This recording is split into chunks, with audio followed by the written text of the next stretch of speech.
आरती खरे उतारी। आ सारे ने खड़े होकर के आरती उतारना कीती है। बैठो रहो एह बारी। तुसी इस वेले इस समय तुसी बैठे ही रहे हो। जगन्नाथ को भाओ ना कीनो। तुसी जगन्नाथ दा प्रेम ही ना मन विच ग्रहण कीता, उसका भय नहीं मन विच कीता, प्रेम ही नहीं उसदे नाल कीता। उठ्यो ना तेह शन क्या तै चीनो। कहंदे तुसी की मन विच जाणिया, तुसी उस क्षण दे विच उस समय विच उठ के क्यों नहीं खड़े होए, की तुसी अपने मन विच जाणी है। ਇਹ ਪੰਡੇ ਮਾਣ ਨਾਲ ਆ ਕੇ ਬੋਲ ਰਹੇ ਨੇ, ਅਗਿਆਨੀ ਆਪ ਹਨ ਤੇ ਕਹਿ ਸਤਿਗੁਰੂ ਜੀ ਨੂੰ ਰਹੇ ਹਨ। ਉਤ ਹੈ ਜਾਗ ਆਇਓ, ਲੋਕ ਸੁਣਿਓ ਪਰ ਲੋਕ ਸੁਣਿਓ ਭੇਦ, ਲੋਕ ਸੁਣਿਓ ਸਭ ਦਰਸ਼ਨ, संगत पारे उतारन को गुरु नानक साहिब पंथ चलायो। वाहे गुरु गुरु नानक साहिब धार के मूरत है जाग आयो। गोबिंद सिंह गुरु गात दाए के आन की आस नहीं मान राई। चात्रिक चित महूर महूराट स्वांत की गात, मोहे मैं आकार ले हो बचाई। जिस वह अमृत ज्ञान है मानक भगत वैराग, गुरु ग्रंथ साहिब उदध बंदों कर अनुराग। श्री गुरु शब्द कमाए जिन जीते पंच विकार, तिन संतन को बंदना सिर चरणन पर तार। वाहिगुरु साहिब जी भुजंग छंद। नमो चंडका काल का बाक बानी, बेगना हरंती सदा बुद्ध दानी। करो दात माता मुझे दास जानो, सुशंदन गुरु की कथा हाँ बखानो। भुजंग छंद। नमो चंडका काल का बाक बानी। वाहिगुरु जी का खालसा वाहिगुरु जी की फतेह। सतगुरु गरीब नवाज सच्चे पातशाह जी की साजी नवाजी हुई गुरु रूप खालसा साध संगत जीओ। धन गुरु नानक साहब सच्चे पातशाह महाराज साहब की अपार किरपा का सदका हजूर की अमृत रूप रब्बी बाणी का गुरमुख प्यारिਆਂ की अमृत रसना तो कीर्तन सरवण किया है। हुण जथे विच जो हर रोज़ कथा चल रही है, सतगुरु नानक साहब सच्चे पातशाह किरपा करके सब संसार नूं तार रहे हैं। सो आप अंतरजामी सतगुरु जी तीर्थां ते विचर के, सो पहला आप जी ने बिरजपुरी दे विच, फिर अयोध्यापुरी दे विच, फिर कांशीपुरी दे विच पवित्र उपदेश दे के जिहड़े पंडित लोग विद्वान लोग कईयां झमेलियां दे विच फसे हुए सन, उन्हां नूं सतगुरु सच्चे पातशाह महाराज साहब ने भाव भगती दे सीधे रस्ते ते किरपा करके पाया है। उन्हां बेनतियां अनेक प्रकार दीयां कीतियां, अपने मन दे शंके प्रगट कीते। सच्चे पातशाह ने उन्हां नूं योग उत्तर दे के निहाल किया। सो बेनती की सी काशी के पंडितां ने, महाराज असी वेद बड़े पढ़े हुए हैं, 18 पुराण 6 शास्त्र 27 सिमरतियाँ, उन्होंने सिद्धांत का कथन भी करते हाँ, जबानी याद भी है, पर इन्हों पढ़ पढ़ा के साढ़े मन में शांति नहीं किसी प्रकार भी आती। हजूर सच्चे पातशाह महाराज साहब ने कहा, एक पटेबाजी की विद्या है जो गतकेबाजी के नाल लोग खेलते हैं। सो एक है सूरमियां का उन्होंने शस्त्रां दे नाल जंग करना। सो जिहड़े गतकेबाज पटेबाज हुंदे ने वो बचा के अपना वार करते हैं, जिस करके अगले का अंग कट्टिया वड्डिया जां टुट फट ना जाए। सो मैदाने जंग दे विच सूरमे जदों लड़ते हैं, जिहड़ा सामने आवे उहनूं कट के नाश करते हैं, जित प्राप्त करते हैं। इस तरह जिहड़ा तुहाडा पढ़ना है वो केवल पेट पालन वास्ते है जां विखाले मात्र है। वो जिवें गतकेबाज बड़ी अपनी विद्या के जौहर विखाउंदे हैं, पर एक दूजे नूं प्रतख मारते नहीं। इस तरह तुसी विद्या तो जरूर पढ़ते हो, पर लोगों को विखाउण वास्ते ते अपनी रोजी वास्ते, जीव भाव मेटण वास्ते नहीं, आपा भाव मारन वास्ते, आपा भाव प्रगट करने वास्ते, अपने स्वरूप की साख्यास्ता वास्ते नहीं। ਬਲਕਿ ਤੁਸੀਂ ਲੋਕਾਂ ਨੂੰ ਵਿਖਾਲੇ ਮਾਤਰੇ ਪੜ੍ਹਦੇ ਹੋ। ਇਹ ਤੁਹਾਡੀ ਜਿਹੜੀ ਵਿੱਦਿਆ ਹੈ ਪਟੇਬਾਜ਼ੀ ਦੀ ਵਿੱਦਿਆ ਦੀ ਨਿਆਈ ਹੈ। ਇੱਕ ਐਸਿਆਂ ਨੂੰ ਗੁਰਮੁਖ ਪਿਆਰੇ ਜਿਨ੍ਹਾਂ ਨੇ ਸੁਭਗੁਣਾ ਰੂਪੀ ਸ਼ਸਤਰ ਪਹਿਰੇ ਹੋਏ ਹਨ। ਸੈਨਾ ਸਾਰ ਸਮੂਹ ਸੂਰਜ ਤੰ ਸਨਾਹੰ ਤਨ ਨਿਮਰਤਾਹ ਆਪ ਦਾ ਗੁਣ ਗੋਬਿੰਦ ਰਮਣ ਓਟ ਗੁਰ ਸ਼ਬਦ ਕਰ ਚਰਮਣਾ ਆਰੂੜ ਤੇ ਅਸਵਰਥ ਨਾ ਕਹਿ ਬੁਝੰਤੇ ਪ੍ਰਭ ਮਾਰ ਗਏ ਵਿਚਰ ਤੇ ਨਿਰਭੈੰ ਸਤਰ ਸੈਨਾ ਤਾਇੰਤੇ ਗੋਪਾਲ ਕੀਰਤਨਾ ਹੈ। ਉਹ ਗੁਰੂ ਕੇ ਪਿਆਰੇ ਆਪਣੇ ਸਭ ਤੋਂ ਵੱਡਾ ਦੁਸ਼ਮਣ ਜਿਹੜਾ ਅਗਿਆਨ ਹੈ ਉਹਨੂੰ ਮਾਰ ਲੈਂਦੇ ਹਨ। ਉਸ ਦੇ ਨਾਲ ਜਿਹੜਾ ਕਾਮ ਕ੍ਰੋਧ ਲੋਭ ਮੋਹ ਹੰਕਾਰ ਹਨ ਉਹਨਾਂ ਦੇ ਜਰਨੈਲ ਉਹਨਾਂ ਨੂੰ ਵੀ ਮਾਰ ਲੈਂਦੇ ਹਨ। ਬਾਕੀ ਆਸਰੀ ਸੰਪਦਾ ਸਬਦ ਸਪਰਸ ਰੂਪ ਰਸ ਗੰਧ ਵਿਸ਼ੇ ਵਿਕਾਰ ਸੰਕਲਪ ਵਿਕਲਪ ਆਸਾ ਤ੍ਰਿਸ਼ਨਾ ਆਦਿਕ ਉਹਨਾਂ ਸਾਰਿਆਂ ਨੂੰ ਉਹ ਸਮੇਟ ਕੇ ਸਮਾਪਤ ਕਰਦੇ ਹਨ। ਉਹ ਮਨ ਨੂੰ ਜਿੱਤ ਕਰਕੇ ਅਗਿਆਨ ਸ਼ਤਰੂ ਨੂੰ ਜਿੱਤ ਕਰਕੇ ਸਾਰੇ ਸੰਸਾਰ ਦੇ ਵਿੱਚ ਉਹ ਸੂਰਮੇ ਤੇ ਯੋਧੇ ਬਲੀ ਕਹਾਉਂਦੇ ਹਨ। ਸੋ ਉਹਨਾਂ ਦਾ ਨਾਮ ਅਸਲ ਸੂਰਮੇ ਹੈ। ਉਹਨਾਂ ਦੀ ਪੜ੍ਹੀ ਹੋਈ ਵਿੱਦਿਆ ਜਿਹੜੀ ਹੈ ਉਹ ਲਾਭਵੰਦੀ ਹੈ। ਸੋ ਇਹ ਪਵਿੱਤਰ ਉਪਦੇਸ਼ ਦੇ ਕੇ ਮਹਾਰਾਜ ਸਾਹਿਬ ਨੇ ਨਿਹਾਲ ਕੀਤਾ ਸੀ। ਹੁਣ ਅੱਗੇ ਆਪ ਜਗਨਨਾਥਪੁਰੀ ਨੂੰ ਨਿਹਾਲ ਕਰਨ ਵਾਸਤੇ ਜਾ ਰਹੇ ਹਨ। ਜਿੰਨੇ ਇਹ ਤੀਰਥ ਸਨ ਸਾਰੇ ਉਹਨਾਂ ਦੇ ਉੱਪਰ ਲੋਕ ਬੜੇ ਭਾਰੀ ਇਕੱਠੇ ਹੁੰਦੇ। ਉਹਨਾਂ ਦੇ ਇਕੱਠ ਨੂੰ ਸੰਬੋਧਨ ਕਰਕੇ ਸਤਿਗੁਰੂ ਸੱਚੇ ਪਾਤਸ਼ਾਹ ਜੀ ਭੁੱਲਿਆ ਹੋਇਆਂ ਨੂੰ ਸਿੱਧੇ ਰਸਤੇ ਆਪ ਕਿਰਪਾ ਕਰਕੇ ਪਾਉਣ ਵਾਸਤੇ ਵਿੱਚ ਰਹੇ ਹਨ। ਤੀਰਥ ਉਦਮ ਸਤਿਗੁਰ ਕੀਆ ਸਭ ਲੋਕ ਉਦਾਹਰਣ ਅਰਥਾ। ਤੀਰਥਾਂ 'ਤੇ ਜਾਣ ਦਾ ਉਦਮ ਸਤਿਗੁਰੂ ਜੀ ਨੇ ਕੀਤਾ। ਕਾਰਨ ਸੀ ਕਿ ਸਾਰੇ ਲੋਕਾਂ ਦਾ ਉਧਾਰ ਕਰਨਾ ਸੀ। ਸੋ ਗਰੀਬ ਨਿਵਾਜ ਸੱਚੇ ਪਾਤਸ਼ਾਹ ਮਹਾਰਾਜ ਸਾਹਿਬ ਜੀ ਇਸ ਪ੍ਰਕਾਰ ਵਿਚਰ ਰਹੇ ਹਨ। ਹੁਣ ਜਗਨਨਾਥਪੁਰੀ ਵਿੱਚ ਸੱਚੇ ਪਾਤਸ਼ਾਹ ਜਾਣਗੇ। ਪਹਿਲਾਂ ਸਾਰਦਾ ਦਾ ਮੰਗਲ ਕਰਦੇ ਹਨ। ਨਮੋ ਚੰਡਕਾ ਬੜੇ ਭਾਰੀ ਚੰਡੀ ਤਿੱਖੇ ਸੁਭਾਅ ਵਾਲੀ ਕਾਲਕਾ ਕਾਲੀ ਰੂਪ ਜਿਸ ਦਾ ਨਾਮ ਹੈ ਬਾਕਬਾਨੀ ਹੇ ਸੁਰਸਤੀ ਰੂਪ ਬਿਘਨਾ ਹਰੰਤੀ ਸਾਰੇ ਜਿਹੜੇ ਕਵਿਤਾ ਰਚਨ ਦੇ ਵਿੱਚ ਵਿਘਨ ਹਨ ਉਹਨਾਂ ਸਾਰਿਆਂ ਨੂੰ ਨਾਸ਼ ਕਰਨ ਵਾਲੀ ਹੈ।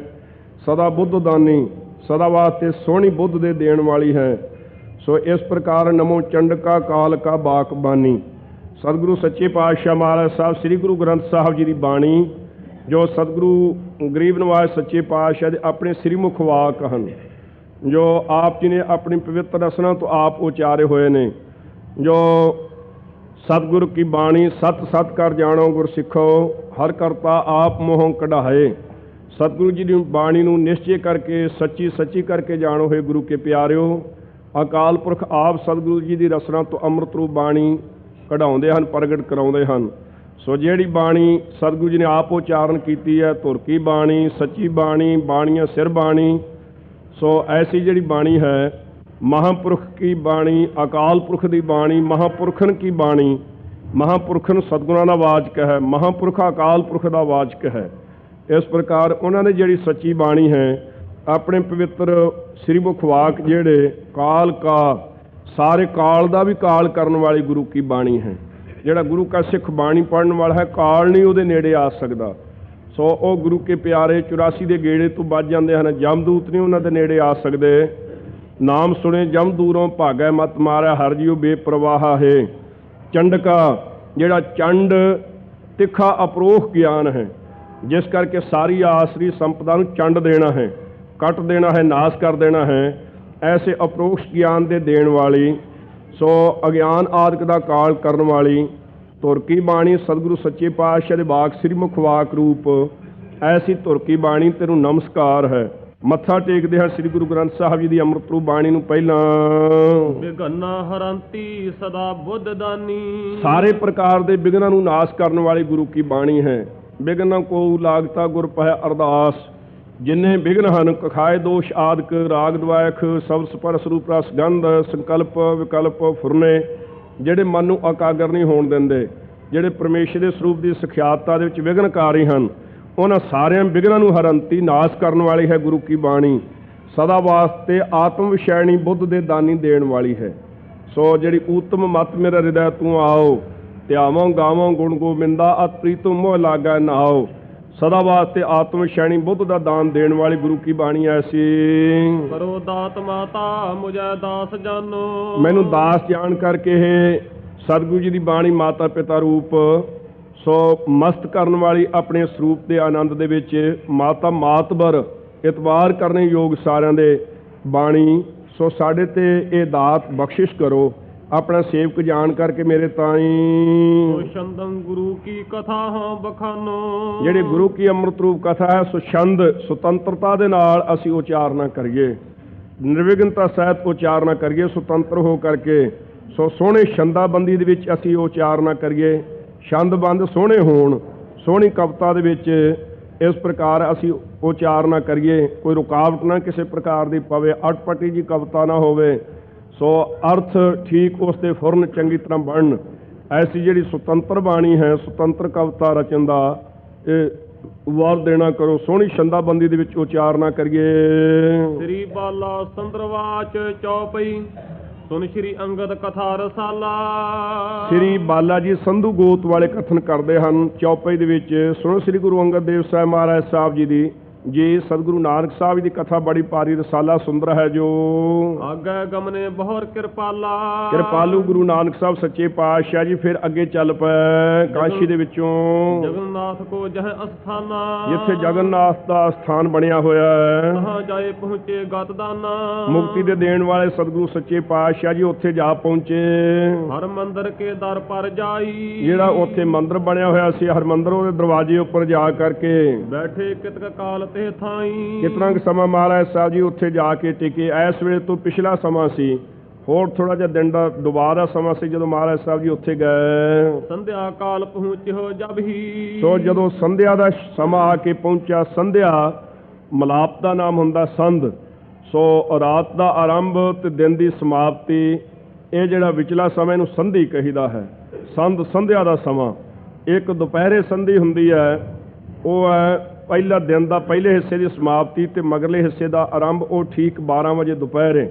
ਇੱਕ ਅੰਮ੍ਰਿਤ ਵੇਲੇ ਹੈ ਜਦੋਂ ਸੂਰਜ ਚੜ੍ਹਦਾ, ਉਸ ਮੌਕੇ ਤੇ ਦਿਨ ਦਾ ਆਰੰਭ ਤੇ ਰਾਤ ਦੀ ਸਮਾਪਤੀ। ਇਹ 3 ਟਾਈਮ ਤੇ ਸੰਧਿਆ ਕੀਤੀ ਜਾਂਦੀ ਹੈ। ਸੋ ਸ਼ਾਮ ਦਾ ਮੌਕਾ ਸੀ, ਉਸ ਮੌਕੇ ਜਦੋਂ ਆਪਣੇ ਸ਼ਾਮ ਦਾ ਸਮਾਂ ਆ ਪਹੁੰਚਾ। ਸਭ ਪੰਡੇ ਮਿਲ ਆਏ ਤਬ ਹੀ। ਸਾਰੇ ਜਿਹੜੇ ਪੰਡੇ ਸਨ ਮਿਲ ਕਰਕੇ, ਉੱਥੋਂ ਦੇ ਮਜੌਰ ਆਦਿਕ ਤੇ ਪੁਜਾਰੀ ਤੇ ਬਾਕੀ ਦੇ ਵੀ ਜਿਹੜੇ ਉਪਾਸਕ ਸਨ ਮਿਲ ਕਰਕੇ ਉੱਥੇ ਆਏ। ਕਰਨੇ ਲੱਗੇ ਆਰਤੀ ਤਹਿਵਾਰ। ਉੱਥੇ ਆਰਤੀ ਕਰਨ ਲੱਗੇ ਸਨ। ਜਗਨਨਾਥ ਕੋ ਮੰਦਰ ਜਹਵਾਰ। ਜਿੱਥੇ ਜਗਨਨਾਥ ਦਾ ਮੰਦਰ ਸੀ ਉੱਥੇ ਆਰਤੀ ਕਰਨ ਲੱਗੇ। ਉਹਦਾ ਅੱਗੇ ਤਰੀਕਾ ਦੱਸਣਗੇ। ਸ਼੍ਰੀ ਗੁਰ ਬੈਠੇ ਰਹੇ ਅਡੋਲਾ।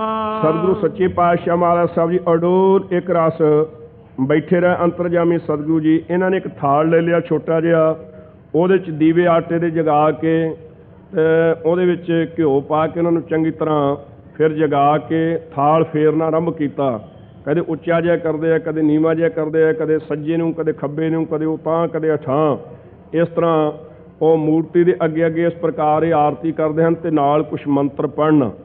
ਇਉਂ ਆਰਤੀ, ਜਿਸ ਦੇ ਵਿੱਚ ਆਰਤੀ ਨਾਮ ਬੇਨਤੀ ਦਾ ਹੈ। ਕੁਛ ਕੁ ਬੇਨਤੀਆਂ ਕੀਤੀਆਂ ਜਾਣ ਤੇ ਮੰਗ ਮੰਗੀ ਜਾਵੇ ਜਿਸ ਦੇ ਵਿੱਚ ਆਪਣੇ ਇਸ਼ਟ ਦੇਵ ਦੇ ਪਾਸੋਂ, ਇਹਦਾ ਨਾਮ ਆਰਤੀ ਹੈ।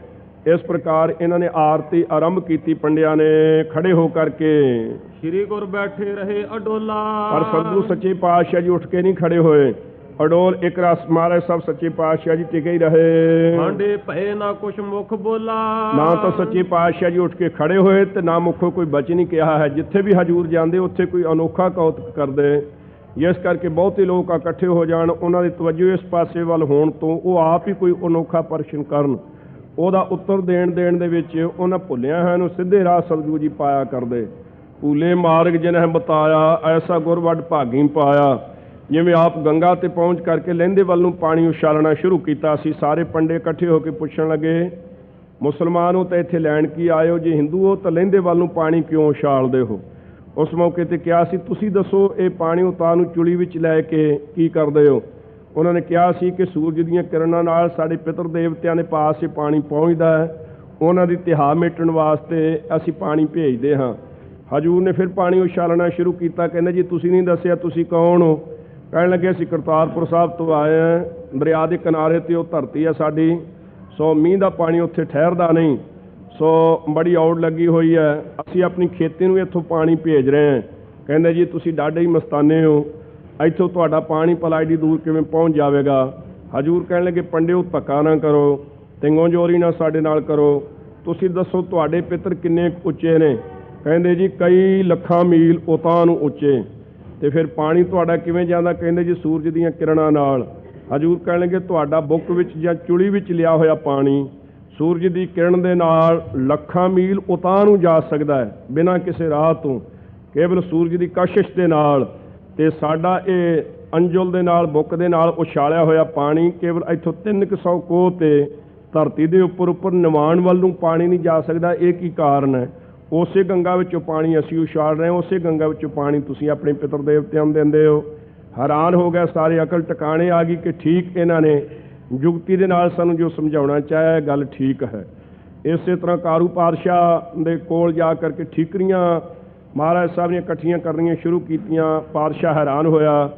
ਫਿਰ ਮਹਾਰਾਜ ਸਾਹਿਬ ਜੀ ਨੂੰ ਇਹ ਪੁੱਛਣ ਲੱਗਾ, ਤੁਸੀਂ ਇਹ ਦੱਸੋ ਇਹ ਸਾਧੋ ਜੀ ਸੰਤੋ, ਤੁਸੀਂ ਮੇਰੇ ਨਾਲ ਮੁਲਾਕਾਤ ਕਰਨੀ ਚਾਹੀਏ ਜੀਓ ਆਇਆਂ ਨੂੰ। ਮੈਂ ਬਾਕੀ ਦਾ ਉੱਤਰ ਪ੍ਰਸ਼ਨ ਫੇਰ ਕਰਾਂਗਾ, ਤੁਸੀਂ ਇਹ ਦੱਸੋ ਕਿ ਆ ਠੀਕਰੀਆਂ ਤੁਸੀਂ ਕੀ ਕਰਨੀਆਂ ਨੇ? ਕਹਿਣਗੇ ਪਾਤਸ਼ਾਹ ਸਾਡੇ ਕੰਮ ਆਉਣੀਆਂ ਨੇ। ਕਿਸ ਕੰਮ ਆਉਣਗੀਆਂ ਜੀ? ਕਹਿੰਦੇ ਪ੍ਰਲੋਕ ਨੂੰ ਅਸੀਂ ਨਾਲ ਲੈ ਕੇ ਜਾਵਾਂਗੇ। ਸੋ ਇਹਨਾਂ ਨੂੰ ਪ੍ਰਲੋਕ ਨੂੰ ਤੁਸੀਂ ਨਾਲ ਕਿਵੇਂ ਲੈ ਕੇ ਜਾਓਗੇ? ਤੁਸੀਂ ਕੋਈ ਮਸਤਾਨੇ ਫਕੀਰ ਪ੍ਰਤੀਤ ਹੁੰਦੇ ਹੋ, ਤੁਹਾਨੂੰ ਇਸ ਗੱਲ ਦਾ ਨਹੀਂ ਪਤਾ ਕਿ ਤੁਹਾਡੀ ਤਾਂ ਦੇਹ ਵੀ ਨਾਲ ਨਹੀਂ ਜਾਣੀ, ਇਹ ਠੀਕਰੀਆਂ ਦੇ ਬੁੱਕ ਨਾਲ ਕਿਵੇਂ ਜਾਣਗੇ? ਕਹਿੰਦੇ ਹੈ ਰਾਜਾ ਇਹ ਗੱਲ ਠੀਕ ਹੈ ਕਿ ਦੇਹ ਨਾਲ ਨਹੀਂ ਜਾਣੀ? ਕਹਿੰਦੇ ਹਾਂ ਜੀ ਇਹ ਪੱਕੀ ਗੱਲ ਹੈ। ਫਿਰ ਇਹ ਸਾਡੀ ਠੀਕਰੀਆਂ ਨਾਲ ਨਹੀਂ ਜਾਣਗੀਆਂ 2-3 ਬੁੱਕ? ਕਹਿੰਦੇ ਨਹੀਂ ਜੀ। ਹਜ਼ੂਰ ਸੱਚੇ ਪਾਤਸ਼ਾਹ ਕਹਿਣ ਲੱਗੇ ਫਿਰ ਜੋ ਤੈਂ ਜ਼ੁਲਮ ਕਰ ਕਰਕੇ ਕਬਰਾਂ ਪੁੱਟ ਕੇ ਜ਼ਬਰਦਸਤੀ ਸਾਰਿਆਂ ਦੇ ਪਾਸੋਂ ਰੁਪਈਏ ਇਕੱਠੇ ਕਰਕੇ 45 ਗੰਜ ਜੋੜੇ ਹੋਏ ਆ, ਉਹ ਵੀ ਤਾਂ ਠੀਕਰੀਆਂ ਹੀ ਨੇ। ਉਹ ਦੱਸ ਤੇਰੇ 45 ਗੰਜ ਕਿਵੇਂ ਨਾਲ ਜਾਣਗੇ ਜਿਹੜੇ ਤੂੰ ਜ਼ੁਲਮ ਕਰ ਕਰਕੇ ਇਕੱਠੇ ਕੀਤੇ ਹੋਏ ਆ? ਸਮਝ ਆ ਗਈ ਉਸ ਮੌਕੇ ਤੇ। ਸੋ ਬੇਨਤੀ ਕਰਨ ਲੱਗਾ, ਹੇ ਸੱਚੇ ਪਾਤਸ਼ਾਹ ਹੁਣ ਮੈਨੂੰ ਆਗਿਆ ਦਿਓ, ਮੈਨੂੰ ਸਮਝ ਆ ਗਈ ਹੈ। ਹਜ਼ੂਰ ਨੇ ਕਹਿ ਕੇ ਗਰੀਬਾਂ ਨੂੰ ਉਹ ਵੰਡਾ ਦਿੱਤਾ ਸੀ। ਇਉਂ ਜਿੱਥੇ ਵੀ ਜਾਂਦੇ ਸੱਚੇ ਪਾਤਸ਼ਾਹ ਕੋਈ ਅਨੋਖਾ ਕੌਤਕੀ ਕਰਦੇ। ਇੱਥੇ ਪੰਡੇ ਉੱਠ ਕੇ ਆਰਤੀ ਕਰ ਰਹੇ ਨੇ, ਸੱਚੇ ਪਾਤਸ਼ਾਹ ਬੈਠੇ ਰਹੇ ਔਰ ਮੁੱਖੋਂ ਵੀ ਕੋਈ ਬਚਨ ਨਹੀਂ ਕਿਹਾ ਤਾਂ ਕਿ ਇਹਨਾਂ ਦੀ ਤਵੱਜੋ ਇਸ ਪਾਸੇ ਵੱਲ ਹੋਵੇ, ਧਿਆਨ ਇਸ ਪਾਸੇ ਵੱਲ ਹੋਵੇ ਤੇ ਇਹਨਾਂ ਨੂੰ ਉਪਦੇਸ਼ ਦੇਈਏ। ਤੇਸ਼ਨ ਪੰਡੇ ਰਿਸ ਔਰ ਧਾਰੀ, ਉਸ ਮੌਕੇ ਤੇ ਪੰਡਿਆਂ ਨੇ ਬੜੀ ਨਾਰਾਜ਼ਗੀ ਹਿਰਦੇ ਵਿੱਚ ਧਾਰਨਾ ਕੀਤੀ। ਸਮੀਪ ਅੰਗਰਾ ਉਚਾਰੀ, ਮਹਾਰਾਜ ਸਾਹਿਬ ਦੇ ਪਾਸ ਆ ਕਰਕੇ ਇਉਂ ਬਚਨ ਕਹੇ, ਉਹ ਹੈ ਤੂੰ ਕਿਸ ਥਲ ਤੇ ਆਇਓ? ਕੌਣ ਹੋ ਤੁਸੀਂ, ਕਿਸ ਥਾਂ ਤੋਂ ਆਇਓ? ਸਤਿਗੁਰੂ ਸੱਚੇ ਪਾਤਸ਼ਾਹ ਜੀ ਇਸੇ ਤਰ੍ਹਾਂ ਹੀ ਮੱਕੇ ਵੱਲ ਵੀ ਚਰਨ ਕਰਕੇ ਪਾਏ ਸਨ। ਸੋ ਗਰੀਬ ਨਵਾਜ਼ ਸੱਚੇ ਪਾਤਸ਼ਾਹ ਜੀ ਮੱਕੇ ਵੱਲ ਪੈਰ ਪਸਾਰ ਕੇ ਜਦੋਂ ਪਏ ਤਾਂ ਉਸ ਮੌਕੇ ਤੇ ਜੀਵਨ ਜਿਹੜਾ ਸੀ ਮਜੌਰ ਉਹ ਆਇਆ ਸੀ। ਜੀਵਨ ਮਾਰੀ ਲੱਤ ਦੇ ਕਿਹੜਾ ਸੁੱਤਾ ਕੁਫਰ ਕੁਫਾਰੀ, ਲੱਤ ਆ ਕੇ ਮਹਾਰਾਜ ਸਾਹਿਬ ਨੇ ਮਾਰਨਾ ਕੀਤੀ। ਕੌਣ ਹੋ ਤੁਸੀਂ? ਕਾਫਰ। ਸੋ ਧਰਮ ਤੁਸੀਂ ਨੇ, ਕੌਣ ਇੱਥੇ ਆ ਕੇ ਸੁੱਤੇ ਹੋ ਤੁਸੀਂ? ਹਜ਼ੂਰ ਸੱਚੇ ਪਾਤਸ਼ਾਹ ਨੇ ਕਿਹਾ ਥੱਕੇ ਹੋਏ ਸੀ, ਪਤਾ ਨਹੀਂ ਲੱਗਾ ਕਿਸ ਪਾਸੇ ਵੱਲ ਨੂੰ ਚਰਨ ਹੋ ਗਿਆ, ਤੁਹਾਡੇ ਕਾਬੇ ਵੱਲ ਨੂੰ ਹੋਇਆ ਤੇ ਜਿੱਧਰ ਤੁਹਾਡਾ ਕਾਬਾ ਨਹੀਂ ਉਸ ਪਾਸੇ ਵੱਲ ਸਾਡੇ ਚਰਨ ਕਰਦੇ ਹੋ। ਤਾਂ ਟੰਗੋਂ ਪਕੜ ਘਸੀਟਿਆ। ਠੇਠ ਪੰਜਾਬੀ ਵਿੱਚ ਭਾਈ ਸਾਹਿਬ ਜੀ ਨੇ ਇਹ ਪੰਕਤੀ ਉਚਾਰੀ ਹੈ, ਲੱਤੋਂ ਫੜ ਕੇ ਮਹਾਰਾਜ ਸਾਹਿਬ ਜੀ ਨੂੰ ਘਸੀਟਣਾ ਕੀਤਾ। ਤੋਹਿਆ ਜਦੋਂ ਫਿਰਿਆ ਮੱਕਾ ਕਲਾ ਦਿਖਾਰੀ, ਸ਼ਕਤੀ ਵਿਖਾਈ ਹੈ, ਕਰਾਮਾਤ ਵਿਖਾਈ ਹੈ ਸੱਚੇ ਪਾਤਸ਼ਾਹ ਜੀ ਨੇ। ਮੱਕੇ ਦਾ ਤਹੁਲਰ ਮਕਾਨ ਉਸੇ ਤਰ੍ਹਾਂ ਨਾਲ ਫਿਰਿਆ ਹੈ। ਜਿਹੜੇ ਲੋਕੀ ਅੱਜ ਕੱਲ੍ਹ ਦੇ ਕੇਵਲ ਚੁੰਚ ਗਿਆਨੀ ਨੇ, ਰਹਿਣੀ ਤੋਂ ਹੀਣੇ, ਕਮਾਈ ਤੋਂ ਹੀਣੇ, ਸੋ ਉਹ ਲੋਕ ਕਹਿੰਦੇ ਨੇ ਕਿ ਮੱਕਾ ਨਹੀਂ ਫੇਰਿਆ, ਮੱਕੇ ਦੇ ਲੋਕਾਂ ਦਾ ਮਨ ਫੇਰਿਆ। ਕਿਸੇ ਦਾ ਮਨ ਫੇਰ ਦੇਣਾ ਬੜਾ ਭਾਰੀ ਔਖਾ ਹੈ। ਪਰ ਭਾਈ ਗੁਰਦਾਸ ਸਾਹਿਬ ਜੀ ਦੀ ਇਹ ਪੰਕਤੀ ਕਲਾ ਦਿਖਾਰੀ ਦਾ ਕੀ ਅਰਥ ਭਲਾ ਕਰਨਗੇ? ਕਲਾ ਨਾਮ ਸ਼ਕਤੀ ਦਾ ਹੈ, ਕਰਾਮਾਤ ਵਿਖਾਈ ਹੈ ਜ਼ਰੂਰ ਸੱਚੇ ਪਾਤਸ਼ਾਹ ਨੇ। ਇਹ ਕਹਿਣਾ ਕਿ ਸਤਿਗੁਰੂ ਜੀ ਨੇ ਕਦੇ ਕਰਾਮਾਤ ਨਹੀਂ ਵਿਖਾਈ, ਉਹ ਲੋਕ ਝੂਠ ਬੋਲਦੇ ਹਨ। ਇਹ ਠੀਕ ਹੈ ਕਿ ਆਪਣੀ ਪ੍ਰਭਤਾ ਜਸ ਵਡਿਆਈ ਜਾਂ ਪਖੰਡ ਵਾਸਤੇ ਕਦੇ ਨਹੀਂ ਵਿਖਾਈ ਸ਼ਕਤੀ। ਪਖੰਡ ਦੂਰ ਕਰਨ ਵਾਸਤੇ ਸਤਿਗੁਰੂ ਜੀ ਨੇ ਜ਼ਰੂਰ ਸ਼ਕਤੀ ਥਾਵਾਂ ਤੇ ਵਿਖਾ ਕੇ ਉਹਨਾਂ ਦਾ ਪਖੰਡ ਦੂਰ ਕੀਤਾ ਹੈ। ਸੋ ਗਰੀਬ ਨਵਾਜ਼ ਸੱਚੇ ਪਾਤਸ਼ਾਹ ਮਹਾਰਾਜ ਸਾਹਿਬ ਜੀ ਦੇ ਬਾਰੇ ਜਿਹੜੇ ਇਹ ਲੋਕ ਸ਼ੰਕਾ ਕਰਦੇ ਨੇ ਉਹ ਬਿਲਕੁਲ ਗਲਤ ਹੈ। ਸੋ ਖਾਲਸਾ ਜੀ ਤੁਰਕੀ ਬਾਣੀ ਵਿੱਚ ਜਿਹੜੇ ਪਵਿੱਤਰ ਬਚਨ ਸਤਿਗੁਰੂ ਜੀ ਦੀ ਪਵਿੱਤਰ ਰਸਨਾ ਤੋਂ ਜਾਂ ਭਗਤ ਬਾਣੀ ਵਿੱਚ ਹਨ, ਜਿਹੜਾ ਉਹਨਾਂ ਬਚਨਾਂ ਨੂੰ ਹੀ ਨਹੀਂ ਮੰਨਦਾ ਉਹ ਗੁਰੂ ਕਾ ਸਿੱਖ ਹੀ ਨਹੀਂ ਹੈ। ਸਤਵੇਂ ਪਾਤਸ਼ਾਹ ਦੇ ਬਚਨ ਹਨ, ਗੁਰਬਾਣੀ ਜਨ ਭੈਰੈ ਧਾਰਾ, ਜਾਣੋ ਸੋਨਾ ਸਿੱਖ ਹਮਾਰਾ। ਸੋ ਤੁਰਕੀ ਬਾਣੀ ਵਿੱਚ ਇਹ ਪਵਿੱਤਰ ਬਚਨ ਹਨ, ਹਸਤ ਖੇਲਤ ਤੇਰੇ ਦਿਉਰੇ ਆਇਆ, ਭਗਤ ਕਰਤ ਨਾਮਾ ਪਕੜੇ ਉਠਾਇਆ, ਹੀਨੜੀ ਜਾਤ ਮੇਰੀ ਜਾਤ ਮਰਾਇਆ, ਛੀਪੇ ਕੇ ਜਨਮ ਮੋਕੋ ਕਾਹੇ ਕੋ ਆਇਆ, ਲੈ ਕਮਲੀ ਚੱਲਿਓ ਪਲਟਾਏ, ਦਿਉਰੇ ਪਾਤਸ਼ਾਹ ਬੈਠਾ ਜਾਏ, ਜਿਉਂ ਜਿਉਂ ਨਾਮਾ ਹਰ ਗੁਣ ਉਚਰਾ, ਭਗਤ ਜਨਾ ਕੋ ਦੇਹੁਰਾ ਫਿਰੈ, ਫੇਰ ਦੀਆ ਦੇਹੁਰਾ ਨਾਮੇ ਕੋ, ਪੰਡੀਅਨ ਕੋ ਪਿਛਵਾਰ ਲਾ। ਦਿਉਰਾ ਜਿਹੜਾ ਓਂਡੇ ਸ਼ਹਿਰ ਦੇ ਵਿੱਚ ਹਜ਼ੂਰ ਸਾਹਿਬ ਤੋਂ 40 ਕੋ ਉਰੇ, ਉਹ ਪਰਮੇਸ਼ਰ ਨੇ ਆਪ ਆ ਕੇ ਸੋ ਉਸ ਦਿਉਰੇ ਨੂੰ ਫੇਰਿਆ ਹੈ। ਬਾਕੀ ਦੇ ਜਿੰਨੇ ਦਿਉਰੇ ਹੋਣਗੇ ਉਹਨਾਂ ਦੇ ਮੰਦਰ, ਉਹਨਾਂ ਦੇ ਮੂੰਹ ਚੜ੍ਹਦੇ ਪਾਸੇ ਵੱਲ ਨੂੰ ਹੋਣਗੇ। ਕੇਵਲ ਇੱਕੋ ਨਾਮਦੇਵ ਦਾ ਦਿਉਰਾ ਜਿਹੜਾ ਸੀ ਉਹਦਾ ਮੂੰਹ ਪੱਛੋਂ ਵੱਲ ਨੂੰ ਜਾ ਕੇ ਵੇਖੋਗੇ। ਜੇ ਕਲਯੁਗ ਦੇ ਵਿੱਚ ਪ੍ਰਤੱਖ ਐਸੇ ਮਕਾਨ ਨੂੰ ਇੱਕ ਭਗਤ ਦੀ ਬੇਨਤੀ ਕਰਨ ਤੋਂ, ਭਗਤ ਦੀ ਨਰਾਦਰੀ ਨਾਲ ਸਹਾਰਦਾ ਹੋਇਆ ਭਗਵਾਨ ਆ ਕੇ ਆਪਣੀ ਗਲਪੜੀ ਪਾ ਕੇ ਤੇ ਉਹਨੂੰ ਫੇਰਦਾ ਹੈ। ਉਹ ਫਿਰਿਆ ਹੋਇਆ ਪ੍ਰਤੱਖ ਸਾਰਿਆਂ ਦੇ ਸਾਹਮਣੇ ਹੈ। ਔਰ ਜੇ ਭਾਰੀ ਚੀਜ਼ ਨੂੰ ਜਰਾ ਕਹ ਲਾਗੇ ਤਾਂ ਜਿਵੇਂ ਥੱਲੇ ਧਰਤੀ ਦੇ ਵਿੱਚ ਗੱਡੀ ਜਾਂਦੀ ਹੈ, ਇੱਕ ਛੱਤ ਉਸ ਦਿਓਰੇ ਦੀ ਧਰਤੀ ਦੇ ਵਿੱਚ ਥੱਲੇ ਹੈ ਔਰ ਦੀਵਾ ਬਾਲ ਕੇ ਉੱਥੇ ਦਰਸ਼ਨ ਕਰਵਾਉਂਦੇ ਨੇ। ਸੋ ਉੱਥੇ ਜਾ ਕੇ ਚੰਗੀ ਤਰ੍ਹਾਂ ਵੇਖਿਆ ਮਹਾਂਪੁਰਖਾਂ ਦੇ ਨਾਲ ਵੀ ਤੇ ਮਗਰੋਂ ਵੀ ਇੱਕ ਵਾਰੀ ਉਹ ਵੇਖ ਲਓ ਉਸ ਦਿਓਰੇ ਦਾ ਮੂੰਹ ਪੱਛੋਂ ਵੱਲ ਨੂੰ ਹੈ, ਨਹੀਂ ਤਾਂ ਕਿਸੇ ਦਿਓਰੇ ਦਾ ਮੂੰਹ ਪੱਛੋਂ ਵੱਲ ਨੂੰ ਕਦੇ ਨਹੀਂ ਹੋਵੇਗਾ ਸਿਵਾਏ ਉਸ ਮੰਦਿਰ ਦੇ। ਜੇ ਉਹ ਮੰਦਿਰ ਪ੍ਰਤੱਖ ਫੇਰਿਆ ਤਾਂ ਸਤਿਗੁਰੂ ਨਾਨਕ ਸਾਹਿਬ ਸੱਚੇ ਪਾਤਸ਼ਾਹ ਜੀ ਮੱਕਾ ਨਹੀਂ ਫੇਰ ਸਕਦੇ। ਜਿਨ੍ਹਾਂ ਦਾ ਇਹ ਨਿਸ਼ਚਾ ਨਹੀਂ ਉਹ ਧਰਮ ਭਾਗਾਂ ਤੋਂ ਹੀਣੇ ਲੋਕ ਹਨ। ਸਤਿਗੁਰੂ ਜੀ ਨੇ ਆਪ ਕਿਰਪਾ ਕਰਕੇ ਉਹ ਮੱਕਾ ਫੇਰ ਕੇ ਉੱਥੇ 1 ਸਾਲ ਰਹਿ ਕੇ ਰੁਕਨਦੀਨ ਵਰਗੇ ਕਾਜ਼ੀਆਂ ਨਾਲ ਚਰਚਾ ਕਰਕੇ ਉਹਨਾਂ ਨੇ ਪਰਮੇਸ਼ਰ ਦੇ ਚਰਨੀ ਲਾਇਆ ਸੀ। ਫਿਰ ਬਗਦਾਦ ਵਿੱਚ ਪਹੁੰਚੇ ਹਨ, ਮਦੀਨੇ ਵਿੱਚ ਜਾ ਕੇ ਪਹੁੰਚੇ ਹਨ, ਫਿਰ ਮਹਾਰਾਜ ਸਾਹਿਬ ਜੀ ਮੁਲਤਾਨ ਵਿੱਚ ਪਹੁੰਚ ਕਰਕੇ ਸਭ ਨੂੰ ਆਪ ਪਵਿੱਤਰ ਉਪਦੇਸ਼ ਦੇ ਕੇ ਸਿੱਧੇ ਰਾਹ ਤੇ ਹਜ਼ੂਰ ਸੱਚੇ ਪਾਤਸ਼ਾਹ ਨੇ ਪਾਇਆ। ਸਭ ਦੇ ਸਾਂਝੇ ਗੁਰੂ ਜੋ ਹੋਏ ਹਿੰਦੂ ਤੀਰਥਾਂ ਤੇ ਮੁਸਲਮਾਨਾਂ ਦੇ ਜਿਹੜੇ ਪਵਿੱਤਰ ਤੀਰਥ ਸਨ, ਉਹਨਾਂ ਸਾਰਿਆਂ ਥਾਵਾਂ ਤੇ ਪਹੁੰਚ ਕੇ ਸਤਿਗੁਰੂ ਜੀ ਨੇ ਸਭ ਨੂੰ ਪਵਿੱਤਰ ਉਪਦੇਸ਼ ਦਿੱਤਾ ਹੈ। ਸੋ ਇੱਥੇ ਵੀ ਮਹਾਰਾਜ ਸਾਹਿਬ ਜੀ ਪਹੁੰਚ ਕਰਕੇ ਇਹ ਕੌਤਕ ਕਰ ਰਹੇ ਹਨ। ਉਹ ਹੈ ਤੂੰ ਕੇ ਥਲ ਤੇ ਆਇਓ। ਇਹ ਪੁੱਛਣ ਲੱਗੇ ਪੰਡੇ ਨਾਰਾਜ਼ ਹੋ ਕਰਕੇ, ਕੌਣ ਹੋ ਤੁਸੀਂ, ਕਿਹੜੇ ਥਾਂ ਤੋਂ ਤੁਸੀਂ ਆਏ ਹੋ?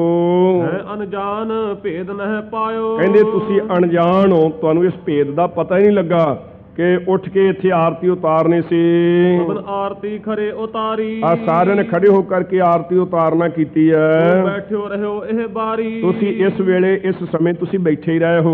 ਜਗਨਨਾਥ ਕੋ ਭਾਉ ਨਾ ਕੀਨੋ। ਤੁਸੀਂ ਜਗਨਨਾਥ ਦਾ ਪ੍ਰੇਮ ਹੀ ਨਾ ਮਨ ਵਿੱਚ ਗ੍ਰਹਿਣ ਕੀਤਾ, ਉਸ ਦਾ ਭੈ ਨਹੀਂ ਮਨ ਵਿੱਚ ਕੀਤਾ, ਪ੍ਰੇਮ ਹੀ ਨਹੀਂ ਉਸ ਦੇ ਨਾਲ ਕੀਤਾ। ਉੱਠਿਓ ਨਾ ਤੇਸ਼ਨ ਕਿਆ ਤੈ ਚੀਨੋ। ਕਹਿੰਦੇ ਤੁਸੀਂ ਕੀ ਮਨ ਵਿੱਚ ਜਾਣਿਆ, ਤੁਸੀਂ ਉਸ ਛਿਨ ਦੇ ਵਿੱਚ ਉਸ ਸਮੇਂ ਵਿੱਚ ਉੱਠ ਕੇ ਕਿਉਂ ਨਹੀਂ ਖੜੇ ਹੋਏ, ਕੀ ਤੁਸੀਂ ਆਪਣੇ ਮਨ ਵਿੱਚ ਜਾਣੀ ਹੈ? ਇਹ ਪੰਡੇ ਮਾਣ ਨਾਲ ਆ ਕੇ ਬੋਲ ਰਹੇ ਨੇ, ਅਗਿਆਨੀ ਆਪ ਹਨ ਤੇ ਕਹਿ ਸਤਿਗੁਰੂ ਜੀ ਨੂੰ ਰਹੇ ਹਨ। ਹੁਣ ਕਰ ਜਗ ਗੁਰ ਬਚਨ ਉਚਾ ਬਚਨ ਬਖਾਨੇ। ਸੋ ਧੰਨ ਗੁਰੂ ਨਾਨਕ ਸਾਹਿਬ ਸੱਚੇ ਪਾਤਸ਼ਾਹ ਜੀ ਜਗਤ ਗੁਰੂ ਜੀ ਨੇ ਸੁਣ ਕਰਕੇ ਇਹ ਬਚਨ ਕਹੇ। ਸਦਾ ਆਰਤੀ ਹਮ ਪਹਿਚਾਨੇ। ਇਹ ਪੰਡਿਓ ਅਸੀਂ ਤਾਂ ਇਹ ਪਛਾਣਿਆ ਹੋਇਆ ਕਿ ਸਦਾ ਵਾਸਤੇ ਪਰਮੇਸ਼ਰ ਦੀ ਆਰਤੀ ਹੋ ਰਹੀ ਹੈ। ਇੱਕ ਸਮੇਂ ਨਹੀਂ, ਹਰ ਸਮੇਂ ਦਿਨੇ ਰਾਤ ਹੀ ਹੋ ਰਹੀ ਹੈ। ਸਦਾ ਵਾਸਤੇ ਉਹ ਆਰਤੀ ਪਰਮੇਸ਼ਰ ਦੀ ਉਤਰ ਰਹੀ ਹੈ। ਸਰਬ ਸ਼੍ਰੋਮਣ ਜਸ ਪ੍ਰਭ ਊਚੇ। ਜਿਸ ਪ੍ਰਕਾਰ ਦਾ ਪਰਮੇਸ਼ਰ ਸਭ ਤੋਂ ਸ਼੍ਰੋਮਣੀ ਤੇ ਸਭ ਤੋਂ ਉੱਚਾ ਹੈ, ਮੈਂ ਪੇਖਿਓ ਰੀ ਉੱਚਾ ਮੋਹਨ ਸਭ ਤੇ ਉੱਚਾ। ਕਰਹਿ ਆਰਤੀ ਤਸ ਮਨ ਸੂਚੇ। ਉਸੇ ਪ੍ਰਕਾਰ ਦੀ ਪਵਿੱਤਰ ਮਨ ਦੇ ਨਾਲ ਅਸੀਂ ਆਰਤੀ ਕਰ ਰਹੇ ਹਾਂ ਤੇ ਸਾਰਾ ਸੰਸਾਰ ਹੀ ਉਹਦੀ ਆਰਤੀ ਕਰ ਰਿਹਾ ਹੈ। ਜਿੰਨੀ ਸਾਰੀ ਸਮੱਗਰੀ ਹੈ ਇਹ ਸਾਰੀ ਉਸ ਦੀ ਆਰਤੀ ਦੇ ਵਿੱਚ ਇਹ ਲੱਗੀ ਹੋਈ ਹੈ। ਅਲਪ ਆਰਤੀ ਕਿਆ ਤੁਮ ਕਰਹੁ। ਆ ਛੋਟੀ ਜੀ ਆਰਤੀ ਕੀ ਤੁਸੀਂ ਕਰਦੇ ਹੋ? ਛੋਟਾ ਜਿਹਾ ਥਾਲ ਲੈ ਕੇ ਛੋਟੇ ਛੋਟੇ ਜਿਹੇ ਦੀਵੇ ਬਾਲ ਕੇ ਵਿੱਚ ਇਹ ਛੋਟੀ ਜੀ ਆਰਤੀ ਕੀ ਕਰਕੇ ਪਰਮੇਸ਼ਰ ਨੂੰ ਪ੍ਰਸੰਨ ਕਰਨਾ ਚਾਹੁੰਦੇ ਹੋ? ਤੁਸ ਸੌਜ ਜਾਂ ਮਹਿ ਸ਼ੁਭ ਧਰਹੁ। ਸੋ ਤੁਛ ਥੋੜੀ ਜੀ ਛੋਟੀ ਜੀ ਸੌਜ ਸਮੱਗਰੀ ਜਿਸ ਦੇ ਵਿੱਚ ਇਹ ਤੁਸੀਂ ਰੱਖ ਰਹੇ ਹੋ। ਮਨ ਨਿਰਮਲ ਕਰ ਕਹੀਂ ਟਿਕਾਵ ਨਹੀਂ ਟਿਕਾਵਹ। ਇਹ ਤੁਸੀਂ ਦੱਸੋ ਕਿ ਜਦੋਂ ਤੁਸੀਂ ਆਰਤੀ ਕਰ ਰਹੇ ਸੀ, ਕੁਛ ਮੰਗ ਰਹੇ ਸੀ, ਕੁਛ ਅਸਤੋਤਰ ਨਾਲ ਤੁਸੀਂ ਪੜ੍ਹ ਰਹੇ ਸੀ, ਗਾ ਰਹੇ ਸੀ ਤੇ ਮਹਿਮਾ ਨਾਲ ਕਰ ਰਹੇ ਸੀ ਆਪਣੇ ਇਸ਼ਟ ਦੇਵ ਦੀ, ਤੁਹਾਡਾ ਮਨ ਟਿਕਿਆ ਹੋਇਆ ਸੀ ਕਿਸੇ ਦਾ? ਤੁਸੀਂ ਤਾਂ ਮਨ ਟਿਕਾ ਕੇ ਕੋਈ ਆਰਤੀ ਕੀਤੀ ਨਹੀਂ। ਮਨ ਤਾਂ ਤੁਹਾਡੇ ਦਸਾਂ ਦਿਸ਼ਾ ਦੇ ਵਿੱਚ ਹੀ ਭਰਮਦਾ ਰਿਹਾ। ਮਨ ਨੂੰ ਨਿਰਮਲ ਕਰਕੇ, ਮਨ ਨੂੰ ਵਿਸ਼ੇ ਵਿਕਾਰਾਂ ਦੀ ਮੈਲ ਤੋਂ ਪਵਿੱਤਰ ਕਰਕੇ ਕਦੇ ਵੀ ਟਿਕਾਉਂਦੇ ਨਹੀਂ ਹੋ, ਸਥਿਤ ਨਹੀਂ ਕਰਦੇ ਹੋ। ਅਬ ਮਤ ਕਿਆ ਫਲ ਤੁਮ ਪਾਵਹ। ਤਾਂ ਦੱਸੋ ਅਬ ਮਤ ਮਨ ਬਾਂਛਤ ਫਲ ਕੀ ਤੁਸੀਂ ਪ੍ਰਾਪਤ ਕਰੋਗੇ? ਜਿਹੜਾ ਤੁਸੀਂ ਮਨ ਵਿੱਚ ਚਾਹੁੰਦੇ ਹੋ ਫਲ, ਉਹ ਤੁਸੀਂ ਕਿਵੇਂ ਪ੍ਰਾਪਤ ਕਰੋਗੇ? ਕਿਉਂਕਿ ਮਨ ਦੀ ਇਕਾਗਰਤਾ ਤਾਂ ਹੈ ਨਹੀਂ। ਸਰੀਰ ਤੁਹਾਡੇ ਇੱਥੇ ਸੀ, ਹੱਥ ਤੁਹਾਡੇ ਹਿੱਲੀ ਜਾਂਦੇ ਸੀ, ਦੀਵੇ ਠੀਕ ਬਲੀ ਜਾਂਦੇ ਸੀ, ਜ਼ੁਬਾਨ ਤੁਹਾਡੀ ਬੋਲੀ ਜਾਂਦੀ ਸੀ, ਪਰ ਤੁਸੀਂ ਇੱਥੇ ਨਹੀਂ ਸੀ। ਧੰਨ ਗੁਰੂ ਨਾਨਕ ਸਾਹਿਬ ਸੱਚੇ ਪਾਤਸ਼ਾਹ ਜੀ ਨੇ ਜਿਵੇਂ ਸੁਲਤਾਨਪੁਰ ਸਾਹਿਬ ਦੇ ਵਿੱਚ ਕਿਹਾ ਸੀ, ਦੌਲਤ ਖਾਂ ਲੋਧੀ ਤੂੰ ਦੱਸ, ਕਾਜੀ ਤੂੰ ਦੱਸ। ਸੋ ਕਹਿੰਦੇ ਉਹ ਸਾਡੇ ਨਾਲ ਉੱਠ ਕੇ ਨਮਾਜ਼ ਨਹੀਂ ਤੁਸੀਂ ਕੀਤੀ। ਤਾਂ ਨਮਾਜ਼ ਪੜ੍ਹਨ ਵਾਲਾ ਕੋਈ ਹੈ ਨਹੀਂ ਸੀ ਇੱਥੇ। ਜੇ ਕੋਈ ਹੁੰਦਾ ਤਾਂ ਖਬਰੇ ਅਸੀਂ ਨਮਾਜ਼ ਪੜ੍ਹਦੇ ਹੀ ਜ਼ਰੂਰ, ਪਰ ਨਮਾਜ਼ ਪੜ੍ਹਨ ਵਾਲਾ ਕੋਈ ਹੈ ਨਹੀਂ ਸੀ। ਦੌਲਤ ਖਾਂ ਕਹਿਣ ਲੱਗਾ ਜੀ ਮੈਂ ਪੜ੍ਹੀ ਹੈ। ਸੋ ਕਹਿਣ ਲੱਗੇ ਤੇਰਾ ਮਨ ਕਿੱਥੇ ਸੀ? ਕਾਬਲ ਦੇ ਵਿੱਚ ਤੇਜ਼ ਤੇ ਚੰਚਲ ਘੋੜੇ ਖਰੀਦਦਾ ਫਿਰਦਾ ਸੀ। ਹਾਂ ਮਹਾਰਾਜ ਗੱਲ ਠੀਕ ਹੈ। ਕਾਜੀ ਬੋਲਿਆ। ਸੋ ਕਪਟ ਧਾਰ ਕੇ ਕਹਿਣ ਲੱਗਾ ਜੀ ਭਲਾ ਇਹ ਤਾਂ ਇਉਂ ਸੰਗੇ ਮੇਰਾ ਮਨ ਤਾਂ ਇਕਾਗਰ ਸੀ। ਮਹਾਰਾਜ ਕਹਿਣ ਲੱਗੇ ਉਹ ਕਾਜੀਆ ਕਿਉਂ ਆਪਣਾ ਪੜਦਾ ਪੜਵਾਉਂਦਾ ਹੈ? ਤੇਰੇ ਚੰਗੀ ਲੋਕਾਂ ਵਿੱਚ ਇੱਜ਼ਤ ਬਣੀ ਹੋਈ ਆ, ਬਣੀ ਰਹਿਣ ਦੇ। ਪਰ ਇਹ ਬਹੁਤਾ ਹੀ ਜਿਵੇਂ ਆ ਛੋਟਾ ਜਿਹਾ ਟਟਿਆਣਾ ਸੂਰਜ ਨੂੰ ਦਬਾਉਣਾ ਚਾਹੇ, ਆਪਣੀ ਹਕੂਮਤ ਦਾ ਮਾਣ ਸੀ ਨਾ। ਕਹਿਣ ਲੱਗਾ ਜੀ ਨਹੀਂ, ਤੁਸੀਂ ਇਹਨਾਂ ਦੇ ਬਾਰੇ ਤਾਂ ਇਹ ਕਹਿ ਦਿੱਤਾ ਠੀਕ ਹੈ, ਪਰ ਮੇਰੇ ਵਰਗੇ ਪਵਿੱਤਰ ਪਾਕ ਆਦਮੀ ਦਾ ਮਨ ਨਹੀਂ ਕਿਸੇ ਪਾਸੇ ਜਾ ਸਕਦਾ। ਹਜ਼ੂਰ ਨੇ ਦੱਸਿਆ ਸੀ ਨਾ ਕਿ ਤੇਰੇ ਘਰ ਵਿੱਚ ਘੋੜੀ ਸੂਈ ਹੈ, ਕੋਲ ਵੱਡਾ ਸਾਰਾ ਟੋਆ ਹੈ, ਸੋ ਤੇਰਾ ਮਨ ਉਸ ਪਾਸੇ ਉਸ ਮੌਕੇ 'ਤੇ ਉਹ ਜਿਹੜਾ ਵਿਸ਼ੇਰਾ ਦਿੱਤਾ ਉਹਦੇ ਨਾਲ ਨਾਲ ਫਿਰਦਾ ਸੀ, ਨੇ ਜਾਣੀਏ ਕਿਤੇ ਉਹ ਵਿਸ਼ੇਰਾ ਡਿੱਗ ਪਿਆ ਤਾਂ ਆਪਣੀ ਟੰਗ ਨਾਲ ਤੁੜਾ ਲੈਂਦਾ ਹੋਵੇ, ਤੂੰ ਇੱਥੇ ਕਿੱਥੇ ਖੜਾ ਸੀ। ਸੋ ਇਹ ਕੁਛ ਕੁ ਮੁੱਕਰਨ ਲੱਗਾ। ਦੌਲਤ ਖਾਂ ਕਹਿਣ ਲੱਗਾ ਉਹ ਤੇਰੇ ਘੋੜੀ ਸੂਈ ਹੈ, ਕਹਿੰਦੇ ਹਾਂ ਜੀ, ਕਹਿੰਦੇ ਟੋਆ ਵੀ ਹੈ ਘਰ ਵਿੱਚ, ਕਹਿੰਦੇ ਹਾਂ ਜੀ। ਫਿਰ ਕਹਿੰਦੇ ਉਹ ਤੇਰਾ ਮਨ ਜਾਣਾ ਕਿਹੜੀ ਵੱਡੀ ਗੱਲ ਆ, ਚਰਨੀ ਪੈ ਜਾਏਗੀ ਚੰਗੇ ਰਹਾਂਗੇ, ਕਿਉਂ ਅੜੀ ਕਰਦਾ ਹੈ। ਸਤਿਗੁਰੂ ਜੀ ਦੇ ਚਰਨੀ ਪਏ ਸਨ। ਇਹ ਭਲਾ ਕਰਾਮਾਤ ਨਹੀਂ, ਇਹ ਸ਼ਕਤੀ ਨਹੀਂ। ਜੇ ਇਹ ਕਰਾਮਾਤ ਨਾ ਵਿਖਾਉਂਦੇ ਤਾਂ ਦੌਲਤ ਖਾਂ ਲੋਧੀ ਵਰਗੇ ਕਦੇ ਚਰਨੀ ਪੈਣ ਲੱਗੇ ਸਨ। ਵੱਡੇ ਵੱਡੇ ਕਾਜੀ ਤੇ ਜਾਦੂ ਰਾਏ ਵਰਗੇ ਜਿਹੜੇ ਮੁਨਸ਼ੀ ਸਨ ਉਹ ਕਦੇ ਚਰਨੀ ਢਹਿ ਕੇ ਪੈਣ ਲੱਗੇ ਸਨ। ਇੱਕ ਚਿੱਤ ਜੇ ਇੱਕ ਛਿਨ ਧਿਆਇਓ, ਕਾਲ ਫਾਸ ਕੇ ਬੀਚ ਨਾ ਆਇਓ। ਇੱਕ ਛਿਨ ਮਾਤਰ ਵੀ ਜੇ ਕਿਤੇ ਇੱਕ ਚਿੱਤ ਹੋ ਕੇ ਸਤਿਗੁਰੂ ਜੀ ਦੇ ਗੁਣਾਂ ਨੂੰ ਗਾ ਲਈਏ ਤਾਂ ਕਾਲ ਦੀ ਫਾਹੀ ਨਹੀਂ ਕਦੇ ਸਾਡੇ ਗਲ ਵਿੱਚ ਪਵੇਗੀ। ਸੋ ਹਜ਼ੂਰ ਕਹਿੰਦੇ ਨੇ, ਇਹ ਪੰਡਿਓ, ਤੁਸੀਂ ਮਨ ਨੂੰ ਨਿਰਮਲ ਪਵਿੱਤਰ ਕਰਕੇ ਕਦੇ ਵੀ ਨਹੀਂ ਟਿਕਾਉਣਾ ਕੀਤਾ। ਕੀ ਮਨ ਬਾਂਝ ਫਲ ਤੁਸੀਂ ਪ੍ਰਾਪਤ ਕਰ ਲਓਗੇ ਇਹੋ ਜਿਹੀਆਂ ਤੁੱਛ ਆਰਤੀਆਂ ਕਰਕੇ। ਪੰਡੇ ਕਹੇ ਆਰਤੀ ਕੈਸੀ। ਇਹ ਪੰਡੇ ਕਹਿਣ ਲੱਗੇ ਜੀ ਤੁਸੀਂ ਦੱਸੋ ਕਿਹੋ ਜਿਹੀ ਆਰਤੀ ਕਰਨੀ ਚਾਹੀਦੀ ਹੈ। ਨਿਤ ਪ੍ਰਤ ਕਰਤ ਰਹੋ ਕਹੋ ਤੈਸੀ। ਤੁਸੀਂ ਹਮੇਸ਼ਾ ਵਾਸਤੇ ਕਿਹੜੀ ਆਰਤੀ ਕਰਦੇ ਰਹਿੰਦੇ ਹੋ, ਉਹ ਤਾਂ ਕਿਰਪਾ ਕਰਕੇ ਦੱਸ ਦਿਓ। ਦਿਨ ਤੇ ਸੁਣ ਕੇ ਕਿਰਪਾ ਨਿਧਾਨਾ। ਕਿਰਪਾ ਦੇ ਖਜ਼ਾਨੇ ਸਤਿਗੁਰੂ ਨਾਨਕ ਸਾਹਿਬ ਜੀ ਨੇ ਉਹਨਾਂ ਪੰਡਿਆਂ ਦੇ ਪਾਸੋਂ ਸੁਣ ਕਰਕੇ ਸ਼ਬਦ ਆਰਤੀ ਰੀਤ ਬਖਾਨਾ। ਇੱਕ ਸ਼ਬਦ ਆਰਤੀ ਦੀ ਰੀਤੀ ਵਾਲਾ, ਜਿਵੇਂ ਆਰਤੀ ਪਰਮੇਸ਼ਰ ਦੀ ਸਾਰੀ ਇਹ ਕਾਇਨਾਤ ਕਰ ਰਹੀ ਹੈ, ਸਭ ਸੰਸਾਰ ਦੀ ਸਮੱਗਰੀ ਕਰ ਰਹੀ ਹੈ, ਉਹ ਪਵਿੱਤਰ ਸ਼ਬਦ ਉਚਾਰਨਾ ਕੀਤਾ। ਧਨਾਸਰੀ ਮਹੱਲਾ ਪਹਿਲਾ ਆਰਤੀ। ਧਨਾਸਰੀ ਰਾਗ ਦੇ ਵਿੱਚ ਪਹਿਲੇ ਪਾਤਸ਼ਾਹ ਜੀ ਆਰਤੀ ਨਾਮ ਬੇਨਤੀ ਦਾ ਹੈ।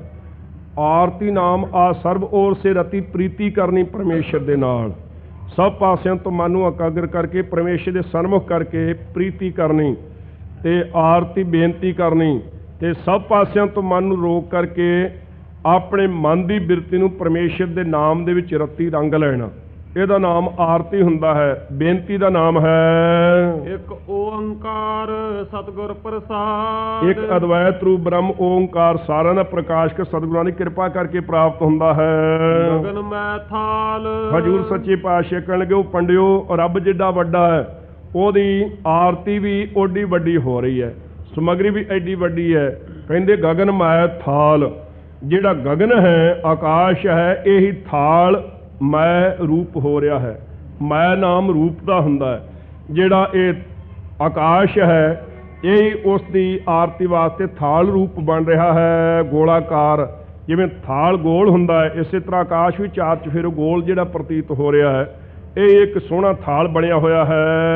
ਰਵ ਚੰਦ ਦੀਪਕ ਬਨੇ। ਕਹਿੰਦੇ ਜੀ ਅਸੀਂ ਤੇ ਵਿੱਚ ਦੀਵੇ ਬਾਲਦੇ ਆ, ਇਹਦੇ ਵਿੱਚ ਦੀਵੇ ਕਿਹੜੇ ਨੇ। ਸੱਚੇ ਪਾਤਸ਼ਾਹ ਕਹਿਣਗੇ ਇਹਦੇ ਵਿੱਚ ਰਵ, ਸੂਰਜ ਤੇ ਚੰਦ ਚੰਦਰਮਾ, ਇਹ ਦੋਵੇਂ ਦੀਵੇ ਬਣ ਰਹੇ ਹਨ। ਇੱਕ ਰਾਤ ਨੂੰ ਚਾਨਣ ਕਰਦਾ, ਇੱਕ ਦਿਨ ਨੂੰ ਚਾਨਣ ਕਰਦਾ ਹੈ। ਫਿਰ ਤੁਹਾਡੇ ਦੀਵਿਆਂ ਵਿੱਚ ਨਿੱਤ ਘਿਓ ਪਾਉਣਾ ਪੈਂਦਾ, ਬੱਤੀਆਂ ਪਾਉਣੀਆਂ ਪੈਂਦੀਆਂ ਨੇ। ਇਹਨਾਂ ਵਿੱਚ ਨਾ ਕੋਈ ਬੱਤੀ ਪਾਉਣੀ ਪਵੇ, ਨਾ ਕਦੇ ਘਿਓ ਤੇਲ ਪਾਉਣਾ ਪਵੇ, ਇੱਕ ਰਾਸੀ ਇਹ ਪ੍ਰਕਾਸ਼ ਰਹੇ ਹਨ। ਇਹ ਦੋਵੇਂ ਦੀਵੇ ਬਣ ਰਹੇ ਹਨ ਦਿਨ ਤੇ ਰਾਤ ਦੇ। ਤਾਰਕਾ ਮੰਡਲ ਜਨਕ ਮੋਤੀ। ਕਹਿੰਦੇ ਜੀ ਅਸੀਂ ਤੇ ਵਿੱਚ ਮੋਤੀ ਭੇਟਾ ਕਰਦੇ ਹਾਂ ਜਾਂ ਮੋਤੀ ਜੜੇ ਹੋਏ ਨੇ ਸਾਡੇ ਥਾਲ ਦੇ ਵਿੱਚ, ਤਾਂ ਸੋ ਸਾਡਾ ਥਾਲ ਬੜਾ ਸੋਹਣਾ। ਤੁਸੀਂ ਦੱਸੋ।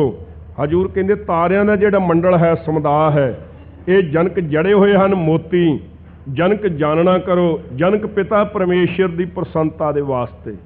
ਸੋ ਇਹ ਮੋਤੀ ਸੋਹਣੇ ਸੁੱਚੇ ਜੜੇ ਹੋਏ ਹਨ, ਜਿਹੜੇ ਇਹ ਉੱਚੇ ਨੀਵੇਂ ਤਾਰੇ, ਛੋਟੇ ਤੇ ਵੱਡੇ ਜਿਹੜੇ ਤਾਰੇ ਹਨ, ਇਹ ਸੁੱਚੇ ਮੋਤੀ ਹਨ ਜੜੇ ਹੋਏ। ਜਨਕ ਜਾਣਨਾ ਕਰੋ, ਜਨਕ ਪਿਤਾ ਵਾਸਤੇ।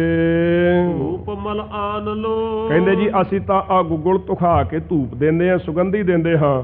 ਹਜ਼ੂਰ ਸੱਚੇ ਪਾਤਸ਼ਾਹ ਕਹਿਣ ਲੱਗੇ ਛੋਟੀ ਜੀ ਸੁਗੰਧੀ ਦੇ ਨਾਲ ਉਹਨੇ ਸੁਗੰਧਿਤ ਨਹੀਂ ਹੋਣਾ, ਪ੍ਰਸੰਨ ਨਹੀਂ ਹੋਣਾ।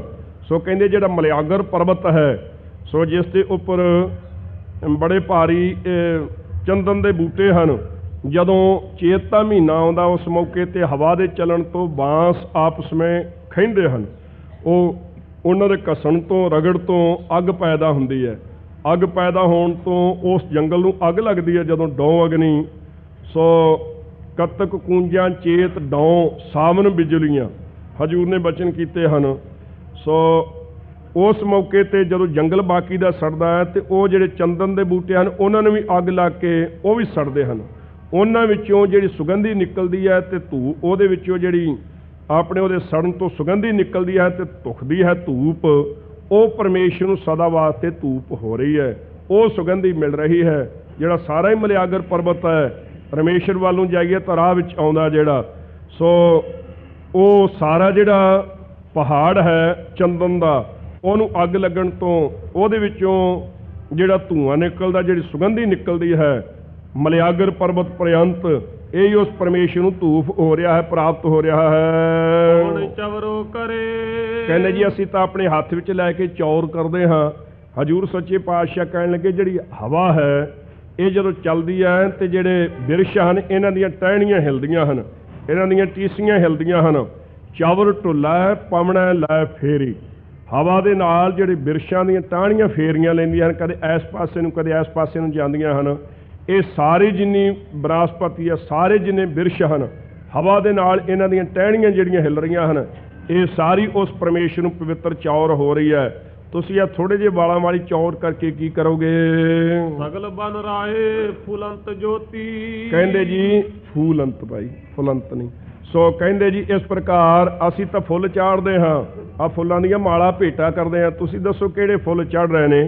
ਕਹਿੰਦੇ ਸਗਲ ਬਨ ਰਾਏ, ਸਾਰੀ ਜਿੰਨੀ ਬਨਸਪਤੀ ਹੈ ਸਭ ਸੰਸਾਰ ਦੇ ਵਿੱਚ, ਇਹਦੇ ਵਿੱਚ ਜਿੰਨੇ ਫੁੱਲ ਸਾਰੇ ਖਿੜ ਰਹੇ ਹਨ, ਫੁੱਲ ਰਹੇ ਹਨ, ਉਹ ਜੋਤੀ ਪ੍ਰਕਾਸ਼ ਸਰੂਪ ਵਾਹਿਗੁਰੂ ਨੂੰ ਇਹ ਸਾਰੇ ਫੁੱਲਾਂ ਦੀਆਂ ਮਾਲਾ ਅਰਪਣ ਹੋ ਰਹੀਆਂ ਹਨ। ਸਾਰੇ ਫੁੱਲ ਤੇ ਇਸ ਪਰਮੇਸ਼ਰ ਨੂੰ ਭੇਟਾ ਹੋ ਰਹੇ ਹਨ। ਸਾਰੇ ਸੰਸਾਰ ਦੀ ਬਨਸਪਤੀ ਦੇ ਵਿੱਚੋਂ ਇੰਨੇ ਫੁੱਲ ਜਿਹੜੇ ਹਨ ਇਹ ਉਸ ਪਰਮੇਸ਼ਰ ਨੂੰ ਸਾਰੇ ਇਹ ਚੜ੍ਹ ਰਹੇ ਹਨ, ਮਿਲ ਰਹੇ ਹਨ। ਐਸੀ ਇਹ ਫੁੱਲਾਂ ਦੀ ਮਾਲਾ ਤੇ ਐਸੇ ਫੁੱਲ ਉਸ ਨੂੰ ਅਰਪਣ ਹੋ ਰਹੇ ਹਨ। ਐਸੀ ਆਰਤੀ ਹੋਏ, ਆ ਜਿਹੜੀ ਤੁਸੀਂ ਕਰਦੇ ਹੋ ਆਰਤੀ ਪੰਡਿਓ, ਇਹ ਪਰਮੇਸ਼ਰ ਦੀ ਆਰਤੀ ਕਿਵੇਂ ਹੋ ਸਕਦੀ ਹੈ? ਛੋਟੇ ਜਿਹੇ ਥਾਲ ਦੇ ਵਿੱਚ ਤੇ ਛੋਟੇ ਜਿਹੇ ਦੀਵਿਆਂ ਦੇ ਵਿੱਚ ਭਵ ਖੰਡਨਾ ਤੇਰੀ ਆਰਤੀ, ਪਰਮੇਸ਼ਰ ਦੇ ਸਨਮੁਖ ਬਿਰਤੀ ਕਰਕੇ ਕਹਿੰਦੇ ਨੇ ਇਹ ਜੰਮਣ ਮਰਨ ਦੇ ਭੈ ਨੂੰ ਖੰਡਨ ਕੱਟਣ ਵਾਲੇ ਵਾਹਿਗੁਰੂ, ਤੇਰੀ ਜਿਹੜੀ ਆਰਤੀ ਹੈ ਅਨਹਤਾ ਸ਼ਬਦ ਵਾਜੰਤ ਭੇਰੀ। ਸੋ ਇਹ ਤੇਰੀ ਆਰਤੀ ਛੋਟੇ ਜਿਹੇ ਦੀਵਿਆਂ ਦੇ ਨਾਲ ਤੇ ਛੋਟੇ ਜਿਹੇ ਥਾਲਾਂ ਦੇ ਨਾਲ ਨਹੀਂ ਹੋ ਸਕਦੀ। ਪੰਡੇ ਕਹਿਣ ਲੱਗੇ ਜੀ ਅਸੀਂ ਤਾਂ ਨਾਲ ਭੇਰੀਆਂ ਤੇ ਵਾਜੇ ਵਜਾਉਂਦੇ ਹਾਂ ਜਦੋਂ ਇਹ ਆਰਤੀ ਹੁੰਦੀ ਹੈ। ਹਜ਼ੂਰ ਕਹਿੰਦੇ ਅਨਹਤਾ ਸ਼ਬਦ ਵਾਜੰਤ ਭੇਰੀ, ਨਾਸ ਤੋਂ ਰਹਿਤ ਜਿਹੜਾ ਸ਼ਬਦ ਬ੍ਰਹਮ ਗਿਆਨੀਆਂ ਦੇ ਹਿਰਦੇ ਅੰਦਰ ਸਾਖਿਆਤ ਹੈ। ਅਜੱਪਾ ਜਾਪ ਨਾ ਵੀਸਰਿਆ ਆਦ ਜੁਗਾਦ ਸਮਾਏ, ਇੱਕ ਰਸ ਜਿਹੜਾ ਸਿਮਰਨ ਹੈ ਗੁਰਸਿੱਖਾਂ ਦੇ ਹਿਰਦੇ ਦੇ ਵਿੱਚ, ਗੁਰਮੁਖ ਰੋਮ ਰੋਮ ਹਰ ਧਿਆਵਾ ਹੈ। ਵਾ ਨਾਸ ਤੋਂ ਰਹਿਤ ਜਿਹੜਾ ਮੈਂ ਤੂੰ ਦਾ ਬੋਲ ਚਾਲ ਸਾਰੀ ਜਿਹੜੀ ਹੋ ਰਹੀ ਹੈ। ਸੋ ਇਹ ਪਰਮੇਸ਼ਰ ਦੀ ਅਨਹਤਾ ਸ਼ਬਦ ਜਿਹੜਾ ਨਾਸ ਤੋਂ ਰਹਿਤ ਪਰਮੇਸ਼ਰ ਦਾ ਸ਼ਬਦ ਹੈ, ਸਤਨਾਮ ਵਾਹਿਗੁਰੂ ਦਾ ਉਚਾਰਨ, ਇਹ ਉਸ ਪਰਮੇਸ਼ਰ ਦੀ ਪ੍ਰਸੰਨਤਾ ਵਾਸਤੇ ਸੋਹਣੀਆਂ ਭੇਰੀਆਂ ਇਹ ਵਾਜੇ ਵੱਜ ਰਹੇ ਹਨ, ਭੇਰੀਆਂ ਵੱਜ ਰਹੀਆਂ ਹਨ। ਵਿਸਰਾਮ ਦੇ ਕੇ ਕਹਿੰਦੇ ਹਨ ਸਹਿਸ ਤਵ ਨੈਣ। ਸੋ ਕਹਿਣ ਲੱਗੇ ਜੀ ਅਸੀਂ ਤਾਂ ਸਤੋਤਰ ਉਚਾਰਦੇ ਹਾਂ। ਤੁਸੀਂ ਦੱਸੋ ਉਹ ਸਤੋਤਰ ਕਿਹੜਾ ਉਚਾਰਦੇ ਹੋ? ਪਰਮੇਸ਼ਰ ਦਾ ਜਸ ਜਿਸ ਦੇ ਵਿੱਚ ਕੀਤਾ ਜਾਵੇ ਉਹਨੂੰ ਸਤੋਤਰ ਕਹੀਦਾ ਹੈ।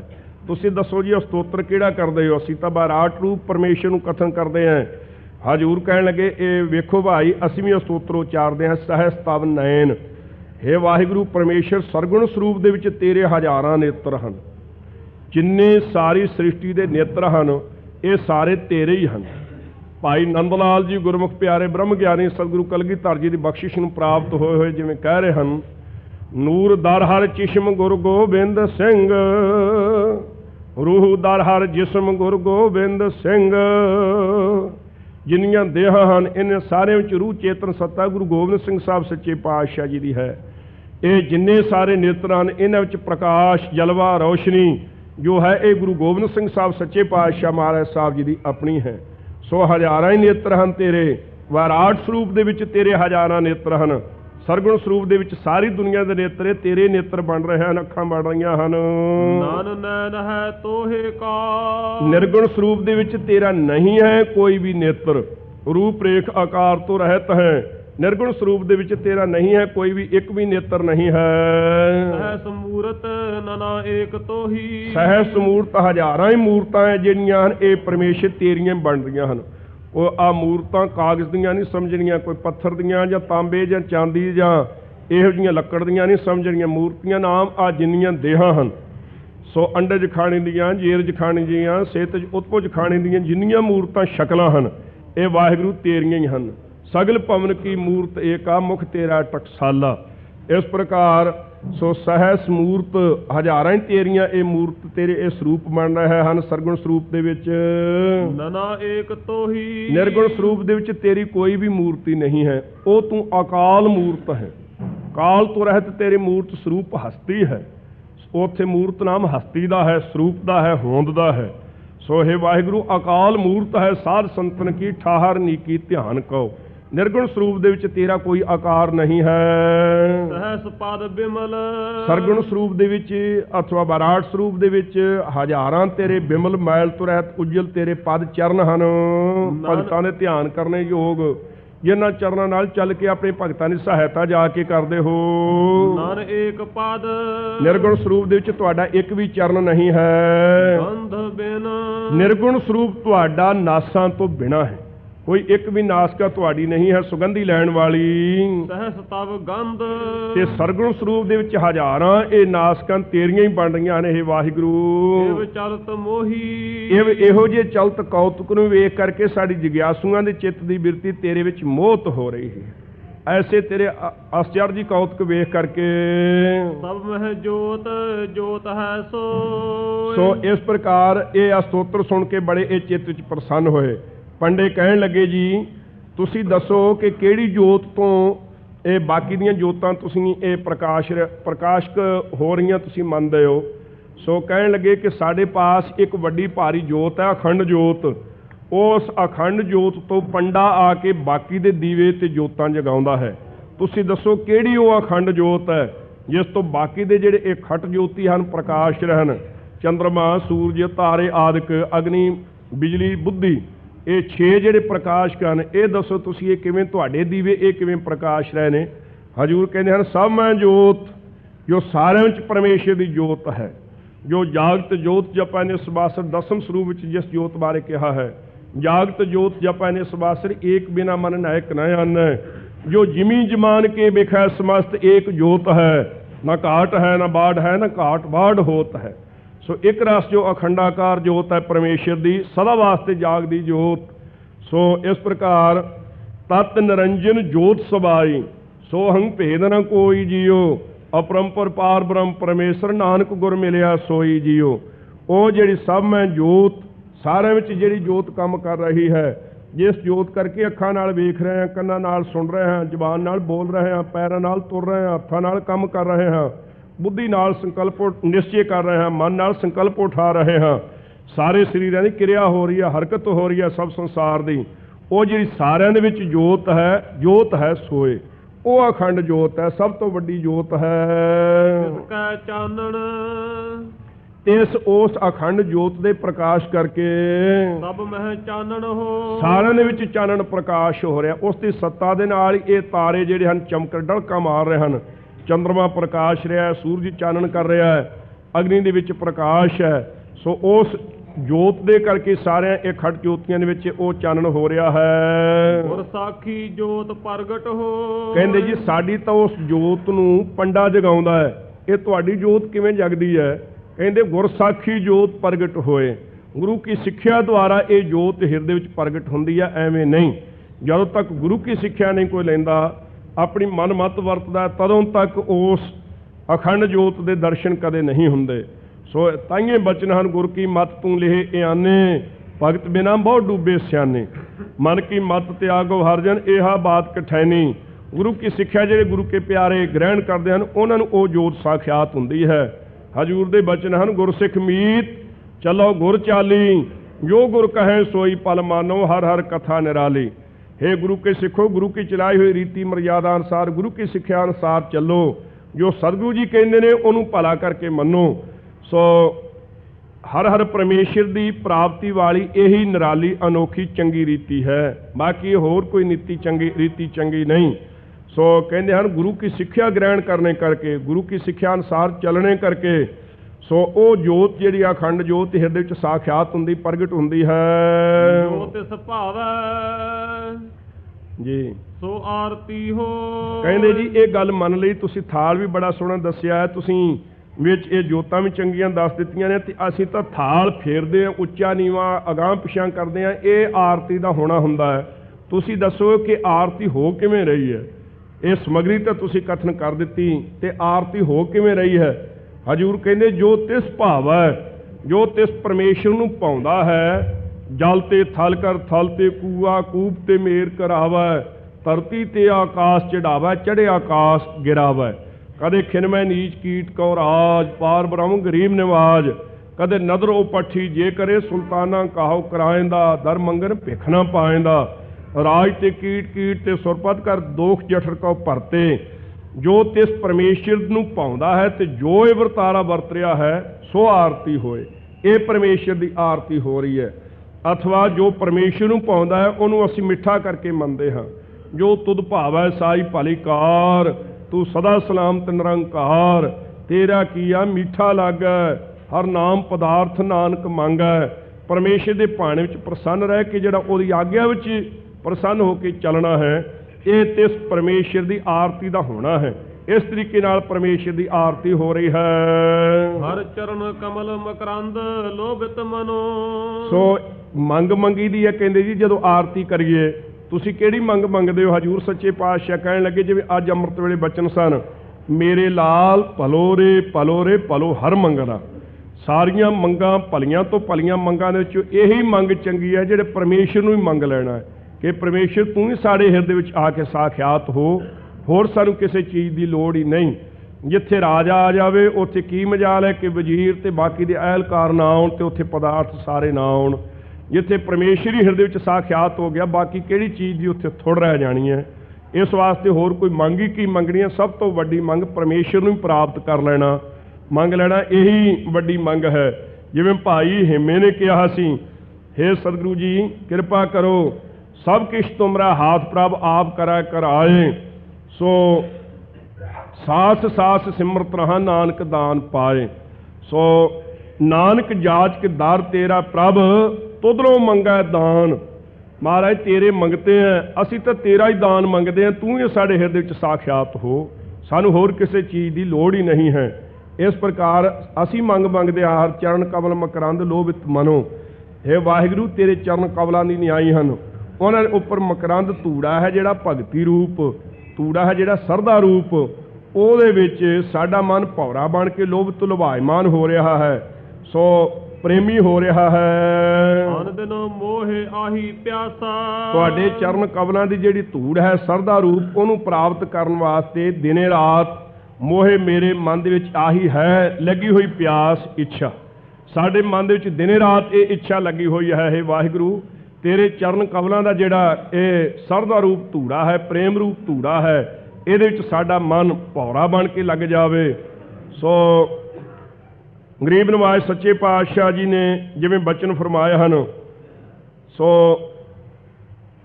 ਪੂਤਾ ਮਾਤਾ ਕੀ ਆਸੀਸ, ਨਿਮਖ ਨ ਬਿਸਰੋ ਤੁਮਕੋ ਹਰ, ਸਦਾ ਭਜੋ ਜਗਦੀਸ਼। ਭਵਰ ਤੁਮਾਰਾ ਏਉ ਮਨ ਹੋਵੋ, ਹਰ ਚਰਨਾ ਹੋ ਕੌਲਾ। ਨਾਨਕ ਦਾਸ ਉਨ ਸੰਗ ਲਪਟਾਇਓ, ਜੋ ਬੂੰਦਾ ਹੈ ਚਾਤ੍ਰਿਕ ਮੌਲਾ। ਕਿਰਪਾ ਜਲ ਦੇਹ ਨਾਨਕ ਸਾਰੰਗ ਕਾ। ਅਥਵਾ ਦੂਸਰੀ ਮੰਗ ਇਹ ਹੈ ਕਿ ਹੇ ਵਾਹਿਗੁਰੂ ਅਕਾਲ ਪੁਰਖ, ਸਾਡਾ ਮਨ ਹੈ ਸਾਰੰਗ ਬਬੀਹੇ ਦੀ ਨਿਆਈ, ਸਾਨੂੰ ਕਿਰਪਾ ਕਰਕੇ ਨਾਮ ਰੂਪੀ ਜਲ ਦੇਣਾ ਕਰੋ। ਆਪ ਮਿਹਰ ਕਰੋ ਸੱਚੇ ਪਾਤਸ਼ਾਹ ਜੀ, ਸਾਡੇ ਤੇ ਮਿਹਰ ਕਰੋ। ਜਿਹੜਾ ਬਾਕੀ ਦਾ ਜਲ ਹੈ ਸਵੰਤੀ ਬੂੰਦ ਤੋਂ ਬਿਨਾਂ, ਭਾਵੇਂ ਕਿੰਨੇ ਵੀ ਨਦੀਆਂ ਤੇ ਨਾਲੇ ਦਰਿਆ ਵਗਦੇ ਹੋਣ, ਸਮੁੰਦਰ ਭਰਿਆ ਪਿਆ ਹੋਵੇ, ਬਬੀਹਾ ਤਿਹਾਇਆ ਭਾਵੇਂ ਬੇਹੋਸ਼ ਹੋ ਕੇ ਇਹਨਾਂ ਵਿੱਚ ਡਿੱਗ ਪਵੇ, ਜਦੋਂ ਮੁੱਖ ਵਿੱਚ ਉਹ ਪਾਣੀ ਪਾਉਂਦਾ ਹੈ ਤਾਂ ਉਹਦੇ ਗਲੇ ਵਿੱਚ ਛੇਕ ਹੋਣ ਦਾ ਕਾਰਨ ਉਹ ਪਾਣੀ ਬਾਹਰ ਡਿੱਗ ਪੈਂਦਾ, ਨਿਕਲ ਜਾਂਦਾ, ਉਹਦੀ ਤੇਹ ਨਹੀਂ ਮਿਟਦੀ। ਨਛੱਤਰ ਦੀ ਵਰੀ ਹੋਈ ਸਵੰਤੀ ਬੂੰਦ ਹੀ ਉਹਦੀ ਤੇਹ ਮਿਟਣ ਦਾ ਕਾਰਨ ਬਣਦੀ ਹੈ। ਸੋ ਇਸੇ ਤਰ੍ਹਾਂ ਵਾਹਿਗੁਰੂ ਜੀ ਭਾਵੇਂ ਕਿੰਨੇ ਵੇਦ ਸ਼ਾਸਤਰ ਪੁਰਾਣ ਸਿਮਰਤੀਆਂ ਇਹ ਗਿਆਨ ਦੇ ਨਦੀਆਂ ਤੇ ਨਾਲੇ ਵਗ ਰਹੇ ਹਨ, ਪਰ ਜਦੋਂ ਤੱਕ ਆਪ ਗੁਰੂ ਰੂਪ ਬੱਦਲ ਰੂਪ ਹੋ ਕਰਕੇ ਤੁਸੀਂ ਕਿਰਪਾ ਨਹੀਂ ਨਾ ਕਰਦੇ, ਕਰਨ ਗਰਜਤ ਗੋਬਿੰਦ ਰੂਪ ਅੰਮ੍ਰਿਤ ਵੇਲਾ ਬੋਲਿਆ ਬਬੀਹਾ, ਤਾਂ ਦਰ ਸੁਣੀ ਪੁਕਾਰ, ਮੇਘਾ ਨੋ ਫੁਰਮਾਨ ਹੋਆ ਵਰਸੋ ਕਿਰਪਾ ਤਹਾਰ। ਅੰਮ੍ਰਿਤ ਵੇਲੇ ਜਗਿਆਸੂਆਂ ਦਾ ਚਿੱਤ ਰੂਪੀ ਬਬੀਹਾ ਜਦੋਂ ਬੋਲਿਆ, ਪਰਮੇਸ਼ਰ ਦੀ ਪ੍ਰਾਪਤੀ ਸਤਿਗੁਰੂ ਜੀ ਦੇ ਸਰਗੁਣ ਸਰੂਪ ਦੇ ਪ੍ਰਗਟ ਕਰਨ ਵਾਸਤੇ ਉਹ ਪੁਕਾਰ ਦਰਗਾਹ ਦੇ ਵਿੱਚ ਸੁਣੀ ਗਈ। ਮੇਘ ਬੱਦਲ ਰੂਪ ਸਤਿਗੁਰੂ ਨਾਨਕ ਸਾਹਿਬ ਜੀ ਨੂੰ ਅਕਾਲ ਪੁਰਖ ਵੱਲੋਂ ਫਰਮਾਨ ਹੋਇਆ ਕਿ ਕਿਰਪਾ ਧਾਰ ਕੇ ਨਾਮ ਦੀ ਵਰਖਾ ਸਭ ਸੰਸਾਰ ਦੇ ਵਿੱਚ ਤੁਸੀਂ ਕਰੋ। ਸੋ ਉਹ ਜਿਹੜੀ ਨਾਮ ਰੂਪ ਸਵੰਤੀ ਬੂੰਦ ਹੈ, ਉਪਦੇਸ਼ ਰੂਪ ਸਵੰਤੀ ਬੂੰਦ ਹੈ, ਉਹਦੇ ਵਾਸਤੇ ਗੁਰਸਿੱਖ ਦਾ ਚਿੱਤ ਰੂਪੀ ਬਬੀਹਾ ਹਰ ਮੌਕੇ ਤੇ ਤੜਪਦਾ ਰਹਿੰਦਾ ਹੈ। ਜਦੋਂ ਤੱਕ ਸਤਿਗੁਰੂ ਜੀ ਦੀ ਆਪਣੀ ਰਸਨਾ ਤੋਂ ਨਾਮ ਰੂਪ ਸੁਆਂਤੀ ਬੂੰਦ ਦੀ ਪ੍ਰਾਪਤੀ ਨਹੀਂ ਹੁੰਦੀ, ਤਦੋਂ ਤੱਕ ਤ੍ਰਿਸ਼ਨਾ ਦੀ ਤੇਗ ਕਦੇ ਨਹੀਂ ਮਿਟਦੀ ਹੈ। ਬਾਕੀ ਦੇ ਜਿਹੜੇ ਧਰਮ ਸ਼ਾਸਤਰ ਹਨ, ਠੀਕ ਹੈ ਕਿ ਉਹ ਆਪੋ ਆਪਣੇ ਥਾਈਂ ਨਦੀਆਂ ਤੇ ਨਾਲਿਆਂ ਤੇ ਦਰਿਆਵਾਂ ਦੀ ਨਿਆਈ ਵਹਿ ਰਹੇ ਹਨ, ਪਰ ਸਤਿਗੁਰੂ ਸੱਚੇ ਪਾਤਸ਼ਾਹ ਦੀ ਅੰਮ੍ਰਿਤ ਰਸਨਾ ਤੋਂ ਅਭੇਦ ਨਿਸ਼ਚੇ ਰੂਪ ਗੁਰੂ ਕਾ ਨਾਮ ਰੂਪ ਜਿਹੜੀ ਸੁਆਂਤੀ ਬੂੰਦ ਹੈ, ਜਦੋਂ ਤੱਕ ਗੁਰਸਿੱਖ ਦੇ ਚਿੱਤ ਰੂਪੀ ਬਬੀਹੇ ਨੂੰ ਨਹੀਂ ਪ੍ਰਾਪਤ ਹੁੰਦੀ, ਤਦੋਂ ਤੱਕ ਗੁਰੂ ਕੇ ਸਿੱਖ ਦਾ ਚਿੱਤ ਜਿਹੜਾ ਹੈ ਕਦੇ ਤ੍ਰਿਪਤ ਨਹੀਂ ਹੁੰਦਾ। ਸੋ ਕਿਰਪਾ ਕਰਕੇ ਨਾਮ ਰੂਪੀ ਜਲ ਸਾਡੇ ਮਨ ਰੂਪੀ ਬਬੀਹੇ ਨੂੰ ਆਪ ਕਿਰਪਾ ਕਰਕੇ ਦੇਣਾ ਕਰੋ। ਹੋਏ ਜਾਤੇ ਤੇਰਾ ਨਾਮ ਵਾਸਾ, ਜਿਸ ਕਰਕੇ ਤੇਰੇ ਨਾਮ ਦਾ ਨਿਵਾਸ ਸਾਡੇ ਹਿਰਦੇ ਵਿੱਚ ਹੋ ਜਾਵੇ। ਸੋ ਜਿੱਥੇ ਸੋਹਲੇ ਦੇ ਵਿੱਚ ਇਹ ਸ਼ਬਦ ਉਚਾਰਿਆ, ਉਸ ਸ਼ਬਦ ਦਾ ਤੇ ਸ਼ਬਦ ਦਾ ਤਿੰਨਾਂ ਪਾਠਾਂ ਦਾ ਫਰਕ ਹੈ। ਜਿੱਥੇ ਜਿੱਥੇ ਵੀ ਖਾਲਸਾ ਜੀ ਸਤਿਗੁਰੂ ਜੀ ਨੇ ਦੁਬਾਰਾ ਸ਼ਬਦ ਉਚਾਰਨ ਕੀਤਾ, ਉੱਥੇ ਜਾਣ ਬੁੱਝ ਕੇ ਆਪਣੇ ਸ਼ਬਦਾਂ ਦੇ ਵਿੱਚ ਅੱਖਰਾਂ ਦਾ ਭੇਦ ਰੱਖਿਆ ਹੈ, ਲਗਾਂ ਦਾ ਅੱਖਰਾਂ ਦਾ ਭੇਦ ਜ਼ਰੂਰ ਰੱਖਿਆ ਹੈ। ਸੋ ਜਪਜੀ ਸਾਹਿਬ ਰਹਿ ਰਿਹਾ ਇਸ ਕੀਰਤਨ ਸੋਹਲੇ ਦਾ ਟੀਕਾ ਜਿਹੜਾ ਮਹਾਂਪੁਰਖਾਂ ਦਾ ਆਰੰਭ ਕੀਤਾ ਹੋਇਆ ਗੁਰੂ ਕੀ ਕਿਰਪਾ ਨਾਲ ਛਪਿਆ ਹੈ, ਉਹਦੇ ਵਿੱਚ ਇਹਨਾਂ ਤਿੰਨਾਂ ਬਾਣੀਆਂ ਦੇ ਵਿੱਚ ਜਿਹੜਾ ਪਾਠਾਂ ਦਾ ਭੇਦ ਆਇਆ ਹੈ, ਉਹ ਚੰਗੀ ਤਰ੍ਹਾਂ ਨਿਰੇੜਾ ਕਰਕੇ ਲਿਖ ਦਿੱਤਾ ਗਿਆ ਹੈ। ਸੋ ਜਦੋਂ ਵੀ ਪਾਠ ਕਰਨਾ, ਸਹਿਜ ਪਾਠ ਕੀ, ਅਖੰਡ ਪਾਠ ਕੀ, ਸੁਤੇ ਸਿੱਧ ਪਾਠ ਕੀ, ਉਸ ਮੌਕੇ ਤੇ ਇਹ ਨਹੀਂ ਖਿਆਲ ਕਰ ਲੈਣਾ ਕਿ ਸ਼ਬਦ ਪਹਿਲਾਂ ਵੀ ਆਇਆ ਉਹੀ ਸ਼ਬਦ ਉਸੇ ਤਰ੍ਹਾਂ ਪੜ੍ਹੀ ਜਾਈਏ, ਬੜੀ ਭਾਰੀ ਗਲਤੀ ਹੋਵੇਗੀ। ਸੋ ਗਰੀਬ ਨਿਵਾਜ ਸੱਚੇ ਪਾਤਸ਼ਾਹ ਨੇ ਉੱਥੇ ਫਰਮਾਇਆ ਹੈ, ਹੋਏ ਜਾਤੇ ਤੇਰਾ ਨਾਏ ਵਾਸਾ, ਇੱਥੇ ਹੈ ਨਾਮ ਵਾਸਾ। ਸੋ ਹੋਰ ਵੀ ਦੋ ਫਰਕ ਇਸ ਸ਼ਬਦ ਦੇ ਵਿੱਚ ਆਏ ਹਨ। ਸੋ ਇਹਨਾਂ ਸਾਰਿਆਂ ਫਰਕਾਂ ਨੂੰ ਚੰਗੀ ਤਰ੍ਹਾਂ ਵੇਖ ਕੇ, ਸੋ ਵਿਚਾਰ ਕੇ ਚੰਗੀ ਤਰ੍ਹਾਂ ਪੜ੍ਹਨਾ ਹੈ, ਐਵੇਂ ਨਹੀਂ ਤੁਰੇ ਜਾਣਾ। ਸੋ ਜਿਸ ਕਰਕੇ ਤੇਰੇ ਨਾਮੀ ਤੇਰੇ ਵਿੱਚ ਨਿਵਾਸ ਸਾਡਾ ਹੋਵੇ, ਐਸੀ ਸਾਡੇ ਤੇ ਕਿਰਪਾ ਕਰੋ ਜੀ। ਦੋਹਰਾ ਇਸ ਪ੍ਰਕਾਰ ਕੀ ਆਰਤੀ, ਇਸ ਤਰੀਕੇ ਦੀ ਜਿਹੜੀ ਆਰਤੀ ਹੈ, ਨਿਤ ਉਤਾਰ ਕਰਤਾਰ, ਨਿਤਾ ਪ੍ਰਤੀ ਕਰਤਾਰ ਦੀ ਆਰਤੀ ਹਮੇਸ਼ਾ ਵਾਸਤੇ ਇਹ ਉਤਾਰੀ ਜਾ ਰਹੀ ਹੈ। ਸਾਰੀ ਜਿੰਨੀ ਬਨਾਸਪਤੀ ਹੈ, ਸਾਰੀ ਜਿੰਨੀ ਸੰਸਾਰ ਦੀ ਸਮੱਗਰੀ ਹੈ, ਇਹ ਸਾਰੀ ਉਸ ਆਰਤੀ ਦੇ ਵਿੱਚ ਇਹ ਪੰਡਿਓ ਲੱਗ ਰਹੀ ਹੈ। ਮਨ ਕੋ ਰੋਕ ਜੋ ਕਰਤ ਇਉ, ਜਿਹੜੇ ਆਪਣੇ ਮਨ ਨੂੰ ਇਕਾਗਰ ਕਰਕੇ ਇਉਂ ਕਰਦੇ ਹਨ, ਫਿਰ ਨਾ ਪਾਏ ਸੰਸਾਰ, ਫਿਰ ਨਾ ਉਹ ਸੰਸਾਰ ਦੇ ਵਿੱਚ ਫੇਰਾ ਪਾਵੇਗਾ। ਸੋ ਇੱਕ ਅੰਗਰੇਜ਼ ਸੀ, ਉਹਨੇ ਚੰਗੀ ਤਰ੍ਹਾਂ ਇਸੇ ਤਰ੍ਹਾਂ ਸੋ ਸੋਹਣਾ ਅਲੰਕਾਰ ਇੱਕ ਬਣਾਇਆ ਸੀ। ਅੰਗਰੇਜ਼ਾਂ ਨੇ ਉਸ ਨੂੰ 5000 ਰੁਪਈਆ ਇਨਾਮ ਦਿੱਤਾ ਸੀ, ਪਰ ਇਸ ਇਨਾਮ ਦਾ ਪਤਾ ਲੱਗਣ ਤੋਂ ਇੱਕ ਗੁਰੂ ਕਾ ਸਿੱਖ ਚੰਗਾ ਪੜ੍ਹਿਆ ਲਿਖਿਆ ਸੀ, ਉਹਨੂੰ ਇਹ ਸ਼ਬਦ ਦੇ ਅਰਥ ਚੰਗੀ ਤਰ੍ਹਾਂ ਆਉਂਦੇ ਸਨ, ਅੰਗਰੇਜ਼ੀ ਚੰਗੀ ਤਰ੍ਹਾਂ ਪੜ੍ਹਿਆ ਹੋਇਆ ਸੀ। ਉਹਨੇ ਉਸ ਇਕੱਠ ਦੇ ਵਿੱਚ ਧੰਨ ਗੁਰੂ ਨਾਨਕ ਸਾਹਿਬ ਦੇ ਇਸ ਸ਼ਬਦ ਦੀ ਜਦ ਵਿਆਖਿਆ ਕਰਕੇ ਸੁਣਾਈ, ਹੈਰਾਨ ਹੋ ਗਏ ਸਾਰੇ। ਕਹਿੰਦੇ ਜਿਹੋ ਜੀ ਆਰਤੀ ਸਤਿਗੁਰੂ ਨਾਨਕ ਸਾਹਿਬ ਨੇ ਕਹੀ ਹੈ, ਉਹ ਜੀ ਇਹ ਅੰਗਰੇਜ਼ ਨਹੀਂ ਸੁਣਾ ਸਕਿਆ। ਇਹ ਸਭ ਤੋਂ ਉੱਤਮ ਗੁਰੂ ਕਾ ਸ਼ਬਦ ਹੈ। ਕਹਿੰਦੇ ਸਤਿਗੁਰੂ ਨਾਨਕ ਸਾਹਿਬ ਸੱਚੇ ਪਾਤਸ਼ਾਹ ਦੇ ਚਰਨਾਂ ਵਿੱਚ ਕੀ ਭੇਟਾ ਕਰੀਏ, ਇਹਦੀ ਪ੍ਰਸੰਨਤਾ ਵਾਸਤੇ ਤਾਂ 5000 ਦਿੱਤਾ ਹੈ। ਸਿੰਘ ਕਹਿਣ ਲੱਗਾ ਕਿ ਸਤਿਗੁਰੂ ਨਾਨਕ ਸਾਹਿਬ ਦੀ ਭੇਟਾ ਕੇਵਲ ਆਪਣਾ ਸੀਸ ਹੀ ਹੈ, ਆਪਾਂ ਸੀਸ ਹੀ ਗੁਰੂ ਕੇ ਚਰਨਾਂ ਵਿੱਚ ਭੇਟਾ ਕਰੀਏ ਤੇ ਉਹਨਾਂ ਦੀ ਸਿੱਖੀ ਗ੍ਰਹਿਣ ਕਰੀਏ, ਬਾਕੀ ਹੋਰ ਪਾਸੀ ਨਾ ਐਵੇਂ ਭੁੱਲੇ ਭਟਕਦੇ ਫਿਰੀਏ। ਗੁਰੂ ਨਾਨਕ ਸਾਹਿਬ ਦੇ ਸਿੱਖ ਤੇ ਸੇਵਕ ਬਣੀਏ ਤੇ ਉਹਨਾਂ ਦੀ ਉੱਚੀ ਸੁੱਚੀ ਬਾਣੀ ਪੜ੍ਹੀਏ, ਜਿਸ ਕਰਕੇ ਆਪਣਾ ਭਲਾ ਹੋਵੇ। ਸੋ ਇਹ ਪਵਿੱਤਰ ਸ਼ਬਦ ਐਸਾ ਮਹਾਰਾਜ ਸਾਹਿਬ ਨੇ ਉਚਾਰਨ ਕੀਤਾ ਹੈ, ਸੋ ਜਿਸ ਦੇ ਵਿੱਚ ਸਾਰੀ ਸਮੱਗਰੀ ਪਰਮੇਸ਼ਰ ਦੀ ਆਰਤੀ ਦੇ ਵਿੱਚ ਲੱਗੀ ਹੋਈ ਹੈ। ਚੌਪਈ ਸੁਣ ਕਰ ਪੰਡੇ ਬੰਦਨ ਕਰਹੀ, ਸੁਣ ਕਰਕੇ ਸਾਰੇ ਪੰਡਿਆਂ ਨੇ ਧੰਨ ਗੁਰੂ ਨਾਨਕ ਸਾਹਿਬ ਸੱਚੇ ਪਾਤਸ਼ਾਹ ਦੇ ਚਰਨਾਂ ਤੇ ਬੰਦਨਾ ਕੀਤੀ। ਹਜ਼ੂਰ ਦੀ ਆਕਰਸ਼ਣ ਸ਼ਕਤੀ ਵੀ ਹੈ ਨਾ, ਖਿੱਚ ਕੇ ਸਾਰਿਆਂ ਦੇ ਮਨ ਇਕਾਗਰ ਕਰ ਲੈਂਦੇ ਹਨ ਆਪ ਸੱਚੇ ਪਾਤਸ਼ਾਹ। ਸਾਰਿਆਂ ਪੰਡਿਆਂ ਨੇ ਬੰਦਨਾ ਕੀਤੀ। ਮਹਾਂਪੁਰਖ ਇਹ ਬਚਨ ਉਚਰਹੀ, ਮਹਾਂਪੁਰਖ ਇਹ ਬਚਨ ਉਚਰਹੀ, ਇਹ ਬਚਨ ਉਚਾਰਦੇ ਹਨ ਕਿ ਇਹ ਮਹਾਂਪੁਰਖ ਹਨ, ਇਹ ਤਾਂ ਸਤਿਗੁਰੂ ਰੂਪ ਹਨ, ਅਕਾਲ ਪੁਰਖ ਦਾ ਸਰਗੁਣ ਸਰੂਪ ਹਨ, ਇਹ ਤਾਂ ਵੱਡੇ ਪੁਰਖ ਹਨ। ਆਪਸ ਵਿੱਚ ਪੰਡੇ ਸਾਰੇ ਇਹ ਬਚਨ ਕਹਿਣ ਲੱਗੇ, ਅਹ ਸਤ ਸਭ ਇਨ ਕੋ ਕਹਿਨੋ, ਕਹਿੰਦੇ ਇਹਨਾਂ ਨੇ ਜਿਹੜਾ ਕਹਿਣਾ ਹੈ ਸਾਰੇ ਇਹ ਸੱਚੇ ਬਚਨ ਹਨ, ਜੋ ਇਹਨਾਂ ਨੇ ਕਿਹਾ ਹੈ ਇਹ ਬਚਨ ਸੱਚੇ ਹਨ। ਮਨ ਸਥਿਰ ਇੱਕ ਛਿਨ ਨਹਿ ਰਹਿਨੋ, ਕਿਉਂਕਿ ਸਾਡਾ ਮਨ ਤਾਂ ਇੱਕ ਛਿਨ ਵੀ ਕਹਿੰਦੇ ਸਥਿਤ ਨਹੀਂ ਰਹਿੰਦਾ, ਕਦੇ ਟਿਕਦਾ ਹੀ ਨਹੀਂ ਹੈ। ਹੋਏ ਦਿਵਸ ਤਹਿ ਰਾਖਿਓ ਡੇਰਾ, ਉੱਥੇ 2 ਦਿਨ ਸਤਿਗੁਰੂ ਸੱਚੇ ਪਾਤਸ਼ਾਹ ਜੀ ਨੇ ਆਪਣਾ ਡੇਰਾ ਰੱਖਿਆ। ਬਹਰੋ ਗਮਨੇ ਹੋਤ ਸਵੇਰਾ, ਫਿਰ ਸਵੇਰ ਹੁੰਦਿਆਂ ਤੋਂ ਮਹਾਰਾਜ ਸਾਹਿਬ ਸੱਚੇ ਪਾਤਸ਼ਾਹ ਨੇ ਅੱਗੇ ਚੱਲਣਾ ਕੀਤਾ। ਇੱਕ ਦੂਰ ਗੇ ਸਾਗਰ ਤੀਰਾ, ਸੋ ਖਾਲਸਾ ਜੀ ਉਸ ਮੌਕੇ ਸੋ ਇਹ ਵੀ ਸਾਖੀ ਆਉਂਦੀ ਹੈ ਉਥਾਨਕਾ ਦੇ ਵਿੱਚ ਕਿ ਜਦੋਂ ਇਹ ਆਰਤੀ ਮਹਾਰਾਜ ਸਾਹਿਬ ਜੀ ਉਚਾਰ ਰਹੇ ਸਨ, ਉਸ ਮੌਕੇ ਤੇ ਪੰਡੇ ਪਹਿਲਾਂ ਤਾਂ ਕੁਝ ਨਫ਼ਰਤ ਕਰਨ ਲੱਗੇ, ਪਰ ਉਸ ਮੰਦਰ ਦੇ ਵਿੱਚੋਂ ਆਵਾਜ਼ ਆਈ ਕਿ ਕਹਿੰਦੇ ਪੰਡਿਓ ਤੁਸੀਂ ਝੂਠ ਬੋਲਦੇ ਹੋ, ਜੋ ਗੁਰੂ ਨਾਨਕ ਸਾਹਿਬ ਜੀ ਨੇ ਕਿਹਾ ਹੈ ਇਹ ਠੀਕ ਇਹੀ ਆਰਤੀ ਹੈ। ਗਿਆਨੀ ਗਿਆਨ ਸਿੰਘ ਜੀ ਨੇ ਤਾਂ ਲਿਖਿਆ ਕਿ ਮੂਰਤੀ ਉਹਦੇ ਚੋਂ ਪ੍ਰਤੱਖ ਹੋ ਕੇ ਸਾਹਮਣੇ ਹੋ ਕੇ ਸੋ ਕਹਿਣ ਲੱਗੀ ਕਿ ਆਪ ਵੀ ਨਮਸਕਾਰ ਗੁਰੂ ਨਾਨਕ ਸਾਹਿਬ ਦੇ ਚਰਨਾਂ ਤੇ ਕੀਤੀ ਵਿੱਚ ਉਸ ਸ਼ਕਤੀ ਨੇ, ਔਰ ਨਾਲ ਕਿਹਾ ਕਿ ਧੰਨ ਗੁਰੂ ਨਾਨਕ ਸਾਹਿਬ ਜੀ ਜੋ ਤੁਸੀਂ ਕਹਿ ਰਹੇ ਹੋ ਇਹ ਆਰਤੀ ਠੀਕ ਹੈ। ਸਾਰੇ ਪੰਡਿਆਂ ਨੂੰ ਮੰਨਣਾ ਪਿਆ ਸੀ। ਫਿਰ ਉਹ ਜਿਹੜਾ ਥਾਲ ਸੀ ਸੋ ਉਹ ਸੋਨੇ ਦਾ ਥਾਲ ਰਾਜੇ ਵੱਲੋਂ ਜਿਹੜਾ ਆਇਆ ਸੀ, ਉਸ ਮੌਕੇ ਤੇ ਉਹ ਗੁਪਤ ਹੋਇਆ। ਪੰਡੇ ਸਾਰਿਆਂ ਨੂੰ ਰਾਜਾ ਕਹਿਣ ਲੱਗਾ ਉਹ ਥਾਲ ਕਿੱਥੇ ਲਿਆ ਕੇ ਦਿਓ। ਉਹ ਬੜੇ ਭਾਰੀ ਚਿੱਤ ਵਿੱਚ ਪਛਤਾਪ ਕਰਨ ਲੱਗੇ, ਗੁਰੂ ਨਾਨਕ ਸਾਹਿਬ ਦੀ ਸ਼ਰਨ ਪਏ। ਹਜ਼ੂਰ ਕਹਿਣ ਲੱਗੇ ਆ ਸਮੁੰਦਰ ਦੇ ਕਿਨਾਰੇ ਤੇ ਜਾ ਕੇ ਵੇਖ ਲਓ ਤੁਹਾਡਾ ਥਾਲ ਉੱਥੇ ਪਿਆ ਹੈ। ਉਹ ਥਾਲ ਲਿਜਾ ਕੇ ਰਾਜੇ ਨੂੰ ਦਿੱਤਾ। ਰਾਜੇ ਦਾ ਚਿੱਤ ਵੀ ਪ੍ਰਸੰਨ ਹੋਇਆ। ਸੋ ਹਜ਼ੂਰ ਦੇ ਚਰਨੀ ਪਿਆ। ਚਰਨੀ ਪੈਣ ਤੋਂ ਇਹਨਾਂ ਨੇ ਬੇਨਤੀ ਕੀਤੀ, ਮਹਾਰਾਜ ਇੱਥੋਂ ਦਾ ਜਲ ਬੜਾ ਭਾਰੀ ਕੌੜਾ ਹੈ, ਖਾਰੀ ਹੈ, ਆਪ ਕਿਰਪਾ ਕਰੋ। ਤਾਂ ਸਤਿਗੁਰੂ ਨਾਨਕ ਸਾਹਿਬ ਦੇ ਹੱਥ ਵਿੱਚ ਤੋਤੇ ਵਾਲਾ ਸੋਟਾ ਸੀ, ਆਸਾ ਜਿਹਨੂੰ ਕਹਿੰਦੇ ਹਨ, ਉਹ ਧਰਤੀ ਵਿੱਚ ਮਾਰ ਕੇ ਉੱਥੋਂ ਜਲ ਕੱਢਿਆ ਜਿਹੜਾ ਗੰਗਾ ਵਰਗਾ ਉਜਲ ਤੇ ਮਿੱਠਾ।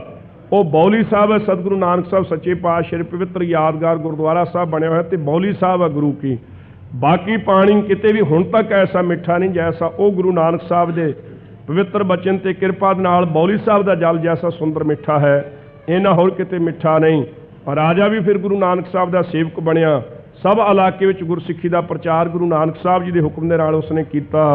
ਕਿਤਕ ਦੂਰ ਗਏ ਸਾਗਰ ਤੀਰਾ, ਸੋ ਕਿਤਨੇ ਕੁ ਦੂਰ ਤੱਕ ਸਮੁੰਦਰ ਦੇ ਕਿਨਾਰੇ ਕਿਨਾਰੇ ਗਏ। ਅਤ ਤਰੰਗ ਕੋ ਉਛਰਤ ਨੀਰਾ, ਜਿੱਥੇ ਬੜੀਆਂ ਭਾਰੀ ਤਰੰਗ ਲਹਿਰਾਂ ਦਾ ਪਾਣੀ ਉਛਲ ਰਿਹਾ ਸੀ ਵੱਡਾ ਵੱਡਾ। ਪੁਨ ਤਟ ਬੈਠੇ ਕਿਰਪਾ ਨਿਧਾਨਾ, ਫਿਰ ਕਿਰਪਾ ਦੇ ਖਜ਼ਾਨੇ ਗਰੀਬ ਨਵਾਜ਼ ਸੱਚੇ ਪਾਤਸ਼ਾਹ ਮਹਾਰਾਜ ਸਾਹਿਬ ਜੀ ਉੱਥੇ ਆਪ ਕਿਨਾਰੇ ਤੇ ਬੈਠ ਗਏ। ਗਾਵਨ ਲੱਗਾ ਸ਼ਬਦ ਮਰਦਾਨਾ, ਭਾਈ ਮਰਦਾਨੇ ਨੂੰ ਹੁਕਮ ਕੀਤਾ। ਭਾਈ ਮਰਦਾਨਾ ਸ਼ਬਦ ਗਾਉਣ ਲੱਗਾ। ਉੱਚੀ ਸੁਰ ਸੋ ਉਰ ਹਰ ਖਾਇਓ, ਉੱਚੀ ਉੱਚੀ ਸੁਰ ਦੇ ਨਾਲ ਹਿਰਦੇ ਚ ਡਾਢਾ ਪ੍ਰਸੰਨ ਹੋ ਕਰਕੇ ਗਾਉਣ ਲੱਗਾ ਖੁਸ਼ੀ ਦੇ ਨਾਲ। ਅਦਿਕ ਮਨੋਜ ਰਬਾਬ ਵਜਾਇਓ, ਬੜਾ ਹੀ ਭਾਰੀ ਸੁੰਦਰ ਤੇ ਮਨੋਹਰ ਰਬਾਬ ਵਜਾਉਣਾ ਕੀਤਾ। ਮਨੋਹਰਾ ਇੱਕ ਮਿਰਤਕ ਮਾਨਵ ਪਰਾ, ਇੱਕ ਆਦਮੀ ਦੇ ਮੁਰਦੇ ਦੀ ਦੇਹ ਉੱਥੇ ਪਈ ਹੋਈ ਸੀ। ਬਿਕਰ ਖਾਨ ਤੇ ਆਏ, ਬ੍ਰਿਕ ਬਘਿਆੜ ਉਹਨੂੰ ਖਾਣ ਵਾਸਤੇ ਆਇਆ। ਉਹ ਬਘਿਆੜ ਭੁੱਖਾ ਸੀ, ਸੋ ਉਹ ਬੰਦੇ ਦੀ ਮੁਰਦਾ ਦੇਹ ਨੂੰ ਵੇਖ ਕਰਕੇ ਖਾਣ ਵਾਸਤੇ ਉਸ ਮੌਕੇ ਤੇ ਆਇਆ। ਅਦਕ ਸ਼ੁਦਾ ਜਿਹੇ ਕੋ ਲੱਗੀ, ਜਿਸ ਬਘਿਆੜ ਨੂੰ ਬੜੀ ਭਾਰੀ ਭੁੱਖ ਲੱਗੀ ਹੋਈ ਸੀ, ਚੂਮਿਓ ਮਸਤਕ ਜਾਏ, ਉਹਨੇ ਜਾ ਕੇ ਪਹਿਲਾਂ ਉਸ ਆਦਮੀ ਦਾ ਮੱਥਾ ਸੁੰਘਣਾ ਕੀਤਾ। ਉਸ ਜਿਹੜਾ ਮੁਰਦਾ ਸੀ ਉਹਦਾ ਮੱਥਾ ਜਾ ਕੇ ਸੁੰਘਣਾ ਕੀਤਾ। ਬਘਿਆੜ ਨੇ ਪਹਿਲਾਂ ਖਾਧਾ ਨਹੀਂ, ਜਾ ਕੇ ਸੁੰਘਿਆ ਹੈ ਕਿ ਜੇ ਪਵਿੱਤਰ ਹੋਇਆ ਤਾਂ ਖਾਵਾਂਗਾ, ਨਾ ਪਵਿੱਤਰ ਹੋਇਆ ਤਾਂ ਨਹੀਂ ਖਾਵਾਂਗਾ। ਜੋ ਪਈ ਨਹਿ ਖਾਇਓ ਹਟ ਕਰ ਸੋ ਗਇਓ, ਪਰ ਉਸ ਨੂੰ ਨਹੀਂ ਖਾਧਾ। ਮੁੜ ਕੇ ਬਘਿਆੜ ਫਿਰ ਵਾਪਸ ਚਲਾ ਗਿਆ। ਦੂਰ ਜਾਏ ਪੁਨ ਆਵਤ ਭਇਓ, ਜਦੋਂ ਇਹ ਦੂਰ ਗਿਆ ਭੁੱਖ ਨੇ ਫਿਰ ਸਤਾਇਆ। ਮੁੜ ਕੇ ਫਿਰ ਇਹ ਆਇਆ ਕਿਉਂਕਿ ਆਦਮੀ ਇਸ ਦਾ ਖਾਜਿਆ ਸੀ। ਪਗ ਕਰ ਔਰ ਸੁੰਗਾ ਤੇ ਸਾਰਾ, ਸੋ ਫਿਰ ਉਹਦੇ ਪੈਰ ਸੁੰਘੇ। ਫਿਰ ਪੈਰ ਸੁੰਘ ਕਰਕੇ ਫਿਰ ਆਪਣੇ ਕੰਨ ਹਿਲਾ ਕੇ ਪਰੇ ਨੂੰ ਚਲਾ ਗਿਆ। ਮੁੜ ਕੇ ਫਿਰ ਆਇਆ। ਫਿਰ ਉਹਦੀ ਛਾਤੀ ਪੇਟ ਆਦਿ ਸਾਰਾ ਉਹਦੀਆਂ ਅੱਖਾਂ ਨੂੰ ਵੀ ਸੁੰਘਿਆ, ਪੈਰਾਂ ਨੂੰ ਵੀ ਸੁੰਘਿਆ, ਹੱਥਾਂ ਨੂੰ ਵੀ ਸੁੰਘਿਆ, ਛਾਤੀ ਨੂੰ ਵੀ ਸੁੰਘਿਆ। ਬਿਨਾਂ ਖਾਏ ਤੋਂ ਉਹ ਜੰਗਲ ਵੱਲ ਨੂੰ ਚਲਾ ਗਿਆ। ਸ੍ਰੀ ਪ੍ਰਭ ਸੋ ਬੂਝਤ ਮਰਦਾਨਾ, ਭਾਈ ਮਰਦਾਨਾ ਜੀ ਰਬਾਬ ਵਜਾ ਕੇ ਸ਼ਬਦ ਗਾ ਰਹੇ ਸਨ, ਆਨੰਦ ਵਿੱਚ ਲੀਨ ਸਨ ਬੈਠੇ ਹੋਏ। ਸੋ ਤੱਕ ਰਹੇ ਸਨ ਇਸ ਕੌਤਕ ਨੂੰ। ਜਦੋਂ ਇਹ ਬਘਿਆੜ ਕਈ ਵਾਰੀ ਆਇਆ, ਉਸ ਮੁਰਦੇ ਦੀ ਦੇਹ ਨੂੰ ਸੁੰਘ ਕੇ ਖਾਣ ਤੋਂ ਬਿਨਾਂ ਹੀ ਆਪਣੇ ਕੰਨ ਹਿਲਾ ਕੇ ਪਰੇ ਨੂੰ ਚਲਾ ਗਿਆ। ਫਿਰ ਭਾਈ ਮਰਦਾਨੇ ਨੇ ਗੁਰੂ ਨਾਨਕ ਸਾਹਿਬ ਦੇ ਪਾਸੋਂ ਪੁੱਛਿਆ, ਮਿਰਤਕ ਕੋ ਬ੍ਰਿਕ ਕੀਨ ਨਾ ਖਾਨਾ, ਮਹਾਰਾਜ ਇਸ ਮੁਰਦਾ ਦੇਹ ਨੂੰ ਇਸ ਬਘਿਆੜ ਨੇ ਖਾਣਾ ਨਹੀਂ ਕੀਤਾ ਜੀ। ਸੁੰਗ ਹਟਿਓ ਕਿਉਂ ਕਹੀਏ ਸੁਆਮੀ, ਸੁਆਮੀ ਮਾਲਕ ਜੀ ਕਹਿਣਾ ਕਰੇ ਉਹਨੂੰ ਸੁੰਘ ਕੇ ਹਟ ਕਿਉਂ ਗਿਆ ਹੈ? ਘਟ ਕੇ ਤੁਮ ਅੰਤਰ ਜਾਮੀ, ਕਿਉਂਕਿ ਤੁਸੀਂ ਦਿਲਾਂ ਦੇ ਅੰਦਰ ਦੀ ਜਾਣਨ ਵਾਲੇ ਹੋ ਆਪ ਜੀ। ਸੁਨ ਮਰਦਾਨੇ ਸ਼ਬਦ ਜੋ ਗਾਇਓ, ਹਜ਼ੂਰ ਕਹਿਣਗੇ ਸੁਣ ਭਾਈ ਮਰਦਾਨਿਆ, ਜੋ ਤੂੰ ਤੁਰਕੀ ਬਾਣੀ ਦਾ ਇਹ ਸ਼ਬਦ ਗਾਉਣਾ ਕੀਤਾ ਹੈ, ਜਾਂ ਤੇਰੇ ਦਾ ਸੁਧ ਹੋਇ ਆਇਓ, ਇਸ ਵਾਸਤੇ ਇਸ ਬਘਿਆੜ ਦਾ ਹਿਰਦਾ ਵੀ ਸੁਣ ਕੇ ਪਵਿੱਤਰ ਹੋ ਆਇਆ ਹੈ। ਊਚ ਅਪਾਰ ਬੇਅੰਤ ਸੁਆਮੀ, ਕੌਣ ਜਾਣੈ ਗੁਣ ਤੇਰੇ, ਗਾਵਤੇ ਉਧਰੇ ਸੁਣਤੇ ਉਧਰੇ, ਬਿਨਸੇ ਪਾਪ ਕਨੇਰੇ, ਪਸ਼ੂ ਪ੍ਰੇਤ ਮੁਗਧ ਕਾ ਉਤਾਰੇ, ਪਾਹਨ ਪਾਰ ਉਤਾਰੇ, ਨਾਨਕ ਦਾਸ ਤੇਰੀ ਸਰਣਾਈ ਸਦਾ ਸਦਾ ਬਲਿਹਾਰੇ। ਪਸ਼ੂਆਂ ਦਾ ਵੀ ਭਲਾ ਹੋ ਰਿਹਾ ਹੈ। ਪਸ਼ੂ ਨੇ ਸੁਣਿਆ, ਇਸ ਨੇ ਬਘਿਆੜ ਨੇ ਜਿਹੜਾ ਮਾਸਾਹਾਰੀ ਇਹ ਪਸ਼ੂ ਹੈ, ਇਹਨੇ ਸੁਣਨਾ ਕੀਤਾ ਹੈ ਗੁਰੂ ਕਾ ਸ਼ਬਦ ਸੁਣਨ ਕਰਕੇ। ਸੋ ਹਜ਼ੂਰ ਕਹਿੰਦੇ ਇਹਦਾ ਹਿਰਦਾ ਪਵਿੱਤਰ ਹੋ ਆਇਆ ਹੈ। ਪੁੰਨ ਪਾਪ ਪੁੰਨ ਕੋ ਭਇਓ ਵਿਚਾਰਾ, ਇਹਨੂੰ ਇਹ ਵਿਚਾਰ ਹੋ ਗਿਆ ਕਿ ਪਾਪ ਕਿਹੜੀ ਚੀਜ਼ ਨਾਲ ਲੱਗਦਾ ਹੈ, ਪੁੰਨ ਕਿਹੜੀ ਚੀਜ਼ ਦਾ ਹੈ। ਸੋ ਪੁੰਨ ਤੇ ਪਾਪ ਦੀ ਵਿਚਾਰੇ ਦੇ ਹਿਰਦੇ ਵਿੱਚ ਇਹ ਗਿਆਤ ਸਮਝ ਹੋ ਆਈ ਹੈ ਇਸ ਨੂੰ। ਭਖ ਅਪਖ ਹੈ ਲਖਿਓ ਆਹਾਰਾ। ਪੱਖ ਖਾਣੇ ਯੋਗ ਅਪੱਖ ਨਾ ਖਾਣੇ ਯੋਗ ਜਿਹੜਾ ਭੋਜਨ ਹੈ ਉਹ ਇਹਨੇ ਜਾਣ ਲਿਆ ਹੈ ਕਿ ਆਹ ਭੋਜਨ ਨਹੀਂ ਖਾਣੇ ਯੋਗ, ਆਹ ਭੋਜਨ ਖਾਣੇ ਯੋਗ ਹੈ, ਇਸ ਨੇ ਚੰਗੀ ਤਰ੍ਹਾਂ ਜਾਣ ਲਿਆ ਹੈ। ਦੋਹਰਾ ਅਸੀਂ ਮਨੁੱਖ ਹਾਂ ਖਾਲਸਾ ਜੀ, ਅਸੀਂ ਵੀ ਬਾਣੀ ਸੁਣਦੇ ਹਾਂ, ਸਿੱਖ ਕਹਾਉਂਦੇ ਹਾਂ, ਸਾਨੂੰ ਇਹ ਪਤਾ ਨਹੀਂ ਕਿ ਆਹ ਪੱਖ ਭੋਜ ਕਿਹੜਾ ਹੈ। ਨਾ ਖਾਣੇ ਯੋਗ ਇਹ ਸ਼ਰਾਬ ਪੀਣੀ ਸਤਿਗੁਰੂ ਜੀ ਦੀ ਆਗਿਆ ਨਹੀਂ। ਮਾਨਸ ਭਰਿਆ ਆਣਿਆ ਮਾਨਸ ਭਰਿਆ ਆਏ, ਜਿਤ ਪੀਤਾ ਮਤ ਦੂਰ ਹੋਏ ਬਰਲ ਪਾਵੇ ਵਿੱਚ ਆਏ। ਆਪਣਾ ਭਰਾ ਨਾ ਪਛਾਣੇ ਖਸਮੋਂ ਧੱਕੇ ਖਾਏ, ਜਿਤ ਪੀਤਾ ਖਸਮ ਵਿਸਰੈ ਦਰਗਾ ਮਿਲਾ ਸਜਾਏ। ਝੂਠਾ ਮਦ ਮੂਲ ਨਾ ਪੀਚੈ ਜੇ ਕਾ ਪਾਰ ਵਸਾਏ। ਜਿਸ ਕਰਕੇ ਦਰਗਾਹ ਵਿੱਚ ਧੱਕੇ ਪੈਣੇ ਨੇ, ਪਰਮੇਸ਼ਰ ਵੱਲੋਂ ਬੁਰੀ ਹਾਲਤ ਸਾਡੀ ਹੋਣੀ ਹੈ। ਸੋ ਉਸ ਝੂਠੀ ਸ਼ਰਾਬ ਨੂੰ ਕਦੇ ਵੀ ਨਹੀਂ ਪੀਣਾ। ਤੀਸਰੇ ਪਾਤਸ਼ਾਹ ਸ੍ਰੀ ਮੁਖਵਾਕ ਹਨ, ਪਰ ਅਸੀਂ ਸੁਣਾ ਕੇ ਫਿਰ ਵੀ ਕੋਈ ਭਾਗਾਂ ਵਾਲਾ ਬਚਿਆ ਹੋਇਆ ਹੈ। ਸੋ ਜਿਹੜਾ ਰਹਿਤ ਮਰਿਆਦਾ ਵਿੱਚ ਕੋਈ ਪ੍ਰਪੱਕ ਹੈ, ਜਿਹੜਾ ਗੁਰੂ ਵਾਲਾ ਬਣਿਆ ਅੰਮ੍ਰਿਤ ਛਕ ਕੇ, ਬਾਕੀ ਕੋਈ ਨਹੀਂ। ਇਸੇ ਤਰ੍ਹਾਂ ਕੂੜ ਬੋਲ ਮੁਰਦਾਰ ਖਾਏ, ਝੂਠ ਬੋਲ ਕੇ ਖਾਣਾ ਮੁਰਦਾਰ ਖਾਣਾ ਹੈ। ਕਿਸੇ ਤੋਂ ਖੋਹ ਖਿੰਚ ਕੇ ਵਲ ਛਲ ਕਰਕੇ ਖਾਣਾ ਇਹ ਮਹਾਨ ਪਾਪ ਹੈ। ਮੋਹ ਪ੍ਰਪੰਚ ਕਰ ਪਰ ਤਨ ਲਿਆਵਾ, ਸੁਤਧਾਰਾ ਪੈ ਆਣ ਲੁਟਾਵਾ। ਮਨ ਮੇਰੇ ਭੂਲੇ ਕਪਟ ਨਾ ਕੀਜੈ, ਅੰਤ ਨਿਬੇਰਾ ਤੇਰੇ ਜੀ ਪੈ ਲੀਜੈ। ਸੋ ਉਹ ਸਾਡੇ ਨਾਲੋਂ ਤਾਂ ਬਘਿਆੜ ਹੀ ਚੰਗਾ ਹੋਇਆ। ਸੋ ਜਿਸ ਨੇ ਗੁਰੂ ਕਾ ਸ਼ਬਦ ਸੁਣਿਆ, ਜਿਸ ਦੇ ਹਿਰਦੇ ਵਿੱਚ ਸਮਝ ਹੋ ਆਈ ਇਹ ਚੀਜ਼ ਖਾਣੇ ਯੋਗ ਹੈ, ਇਹ ਤਿਆਗਣੇ ਯੋਗ ਹੈ। ਇਸ ਕਰਕੇ ਪਾਪ, ਇਸ ਕਰਕੇ ਪੁੰਨ ਹੈ। ਦੋਹਰਾ ਮਿਰਤਕ ਬੇਮੁਖ ਨਾਮ ਤੇ। ਜਿਹੜਾ ਇਹ ਮਰਿਆ ਹੋਇਆ ਸੀ ਇਹ ਪਰਮੇਸ਼ਰ ਦੇ ਨਾਮ ਤੋਂ ਬੇਮੁਖ ਹੈ। ਇਹਨੂੰ ਆਪਣੀ ਅੰਤਰਜਾਮਤਾ ਤਾਂ ਹੋ ਗਈ ਬਘਿਆੜ ਨੂੰ, ਕੇਵਲ ਇੰਨੀ ਨਹੀਂ, ਗੁਰੂ ਕਾ ਸ਼ਬਦ ਸੁਣ ਕਰਕੇ ਇਹ ਵੀ ਪਤਾ ਲੱਗ ਗਿਆ ਕਿ ਜਿਹੜਾ ਮਰਿਆ ਹੋਇਆ ਹੈ ਇਹਨੇ ਇੱਕ ਸਰੀਰਕ ਤੌਰ ਤੇ ਕੋਈ ਚੰਗਾ ਕੰਮ ਕੀਤਾ ਹੈ ਕਿ ਨਹੀਂ। ਕਦੇ ਪੈਰਾਂ ਨਾਲ ਤੁਰ ਕੇ ਸੰਗਤ ਵੱਲ ਗਿਆ ਹੈ, ਕਦੇ ਅੱਖਾਂ ਨਾਲ ਸਾਧ ਸੰਗਤ ਦੇ ਦਰਸ਼ਨ ਕੀਤੇ ਨੇ, ਕਦੇ ਜ਼ਬਾਨ ਨਾਲ ਇਹਨਾਂ ਪਰਮੇਸ਼ਰ ਦਾ ਨਾਮ ਲਿਆ ਹੈ, ਹਿਰਦੇ ਦੇ ਵਿੱਚ ਕਦੇ ਪਰਮੇਸ਼ਰ ਦਾ ਨਾਮ ਨੂੰ ਵਸਾਇਆ ਹੈ। ਪੈਰਾਂ ਨਾਲ ਤੁਰ ਕੇ ਸੰਗਤ ਵੱਲ ਗਿਆ ਹੈ, ਹੱਥਾਂ ਨਾਲ ਕਦੇ ਧਰਮ ਦੀ ਕਿਰਤ ਪਰਉਪਕਾਰ ਕੋਈ ਨੇਕੀ ਕੀਤੀ ਹੈ ਕਿ ਨਹੀਂ। ਸਗੋਂ ਇਸ ਮੁਰਦੇ ਦੇ ਜੀਵਨ ਦਾ ਵੀ ਇਹਨੂੰ ਪਤਾ ਲੱਗ ਗਿਆ ਹੈ ਕਿ ਇਸ ਨੇ ਮਿਰਤਕ ਨੇ ਮਿਰਤਕ ਬੇਮੁਖ ਨਾਮ ਤੇ। ਇਹ ਪਰਮੇਸ਼ਰ ਦੇ ਨਾਮ ਤੋਂ ਬੇਮੁਖ ਹੀ ਰਿਹਾ ਹੈ। ਕੀਨੋ ਸਤ ਸੰਗ। ਇਸ ਵਾਸਤੇ ਦੀ ਜ਼ਬਾਨ ਨੂੰ ਤੇ ਮੂੰਹ ਨੂੰ ਨਹੀਂ ਇਹਨੇ ਖਾਧਾ, ਤੇ ਸਰੀਰਕ ਤੌਰ ਤੇ ਸਤ ਸੰਗਤ ਨਹੀਂ ਕੀਤੀ, ਇਹਦਾ ਸਰੀਰ ਅਪਵਿੱਤਰ ਰਿਹਾ ਹੈ। ਅੱਖ ਨਾ ਦਰਸਿਓ ਸੰਤ ਕਬ। ਕਦੇ ਵੀ ਸਾਧ ਸੰਗਤ ਦੇ ਦਰਸ਼ਨ ਇਹਨਾਂ ਅੱਖਾਂ ਦੇ ਨਾਲ ਨਹੀਂ ਕੀਤੇ। ਨੈਣ ਨਾ ਦੇਖੈ ਸਾਧ ਸੇ ਨੈਣ ਬਿਹਾਲਿਆ। ਹਿਰਦੇ ਨਾ ਹਰ ਕੋ ਰੰਗ। ਹਿਰਦੇ ਵਿੱਚ ਪਰਮੇਸ਼ਰ ਦੇ ਨਾਮ ਦਾ ਰੰਗ ਹੈ ਹੀ ਨਹੀਂ। ਇਸ ਵਾਸਤੇ ਇਹਦੀ ਛਾਤੀ ਨੂੰ ਇਹ ਵੀ ਨਹੀਂ ਖਾਧਾ, ਅੱਖਾਂ ਨੂੰ ਵੀ ਨਹੀਂ ਖਾਧਾ। ਸੋ ਬਾਕੀ ਸਾਰੇ ਸਰੀਰ ਸਤ ਸੰਗਤ ਵਿੱਚ ਲਿਆ ਕੇ ਪਵਿੱਤਰ ਨਹੀਂ ਕੀਤਾ। ਇਸ ਵਾਸਤੇ ਇਹਦੇ ਸਰੀਰ ਨੂੰ ਇਹਨੇ ਨਹੀਂ ਖਾਣਾ ਕੀਤਾ ਹੈ। ਜੋ ਪਈ ਹਸਤਨ ਸੋ ਕਬ ਟਹਿਲ ਨਾ ਕੀਨੀ। ਇਹਨਾਂ ਹੱਥਾਂ ਦੇ ਨਾਲ ਕਦੇ ਟਹਿਲ ਹੀ ਨਹੀਂ ਕੀਤੀ। ਇਸੇ ਵਾਸਤੇ ਭਾਈ ਗੁਰਦਾਸ ਸਾਹਿਬ ਜੀ ਨੇ ਫਰਮਾਇਆ, ਬਿਨ ਸੇਵਾ ਤਿਗ ਹੱਥ ਪੈਰ ਹੋਰ ਨੇ ਫਲ ਕਰਨੀ। ਹਰ ਜਸ ਧੁਨ ਸ਼ਰਮਨ ਨਹਿ ਦੀਨੀ। ਸੋ ਆਪਣੇ ਜਿਹੜੇ ਕੰਨ ਹਨ ਇਹ ਪਰਮੇਸ਼ਰ ਦੇ ਕੀਰਤਨ ਦੀ ਧੁਨੀ ਸੁਣਨ ਵੱਲ ਕਦੇ ਇਹਨਾਂ ਨੇ ਦਿੱਤੇ ਹੀ ਨਹੀਂ। ਸਗੋਂ ਕੰਨ ਜਿਹੜੇ ਹਨ ਬਿਖਾ ਨਾਦ ਕਰਨ ਸੁਣ ਪੀਨਾ, ਹਰ ਜਸ ਸੁਣਤ ਆਲਸ ਮਨ ਕੀਨਾ।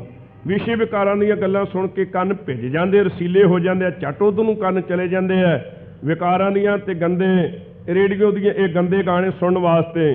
ਪਰ ਗੁਰੂ ਕਾ ਕੀਰਤਨ ਹੋ ਰਿਹਾ ਹੋਵੇ, ਗੁਰੂ ਕੀ ਬਾਣੀ ਦਾ ਪਾਠ ਹੁੰਦਾ ਹੋਵੇ, ਉਸ ਪਾਸੇ ਵੱਲ ਕੰਨ ਕਦੇ ਗਏ ਹੀ ਨਹੀਂ। ਸੋ ਆਪਣੇ ਕੰਨਾਂ ਨੂੰ ਸੋ ਕਰਨ ਨਾ ਸੁਣਈ ਨਾਦ ਕਰਨ ਮੁੰਦ ਘਾਲਿਆ। ਪਰਮੇਸ਼ਰ ਦਾ ਜਸ ਸੁਣਨ ਵੱਲ ਕੰਨਾਂ ਨੂੰ ਕਦੇ ਇਸ ਨੇ ਦਿੱਤਾ ਹੀ ਨਾ।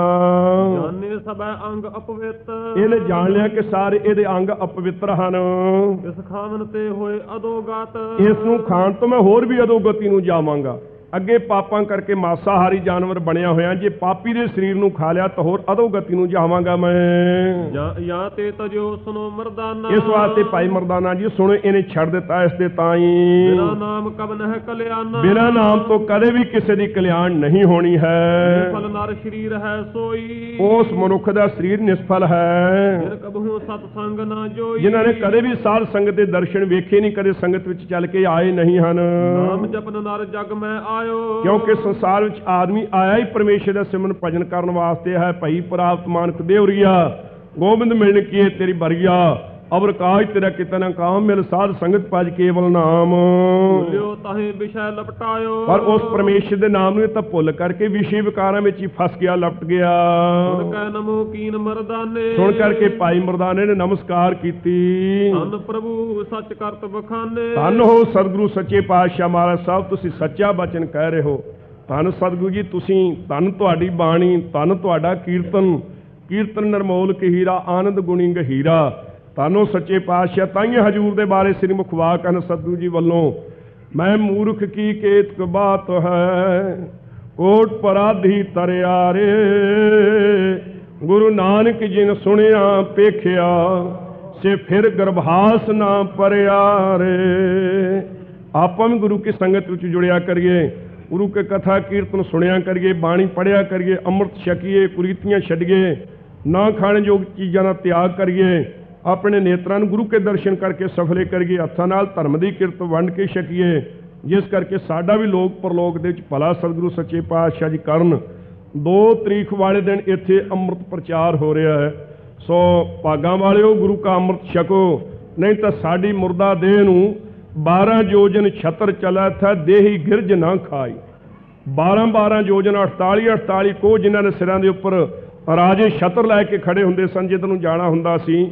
ਛਤਰੀ ਕੀ ਛਾਇਆ ਕਈ ਕੋਸ ਲੋ ਚਲਤ ਹੈ, ਉਹਨਾਂ ਦੀਆਂ ਦੇਹਾਂ ਨੂੰ ਸਿਮਰਨ ਭਜਨ ਤੋਂ ਬਿਨਾਂ ਕਾਵਾਂ ਕੁੱਤਿਆਂ ਨੇ ਵੀ ਨਹੀਂ ਖਾਧਾ। ਸਾਡੀ ਕੀ ਹਾਲਤ ਹੋਵੇਗੀ ਜੇ ਅਸੀਂ ਸਿਮਰਨ ਭਜਨ ਨਾ ਕਰਾਂਗੇ, ਗੁਰੂ ਵਾਲੇ ਨਾ ਬਣਾਂਗੇ। ਇਸ ਵਾਸਤੇ ਨਗੁਰੇ ਪੁਣੇ ਦੀ ਝੂਠ ਲਾਓ। ਸਿੰਘ ਨਾਮ ਵਾਲੇ ਜਿਹੜੇ ਦਾੜੀਆਂ ਮੁੰਦੇ ਤੇ ਤੰਬਾਕੂ ਚੱਬਦੇ ਹਨ, ਇਸ ਤੋਂ ਵੱਡਾ ਕੋਈ ਪਾਪ ਕਲਯੁਗ ਦੇ ਵਿੱਚ ਨਹੀਂ ਹੈ। ਇਸ ਤੋਂ ਬਚਣ ਵਾਸਤੇ ਅੰਮ੍ਰਿਤ ਛਕ ਕੇ ਗੁਰੂ ਕੀ ਕਿਰਪਾ ਦੇ ਪਾਤਰ ਬਣੀਏ। ਸੁਨ ਕੈ ਨਮੋ ਕੀਨ ਮਰਦਾਨੇ, ਧੰਨ ਪ੍ਰਭੂ ਸੱਚ ਕਰਤ ਬਖਾਨੇ। ਵਾਹਿਗੁਰੂ ਜੀ ਕਾ ਖਾਲਸਾ, ਵਾਹਿਗੁਰੂ ਜੀ ਕੀ ਫਤਿਹ।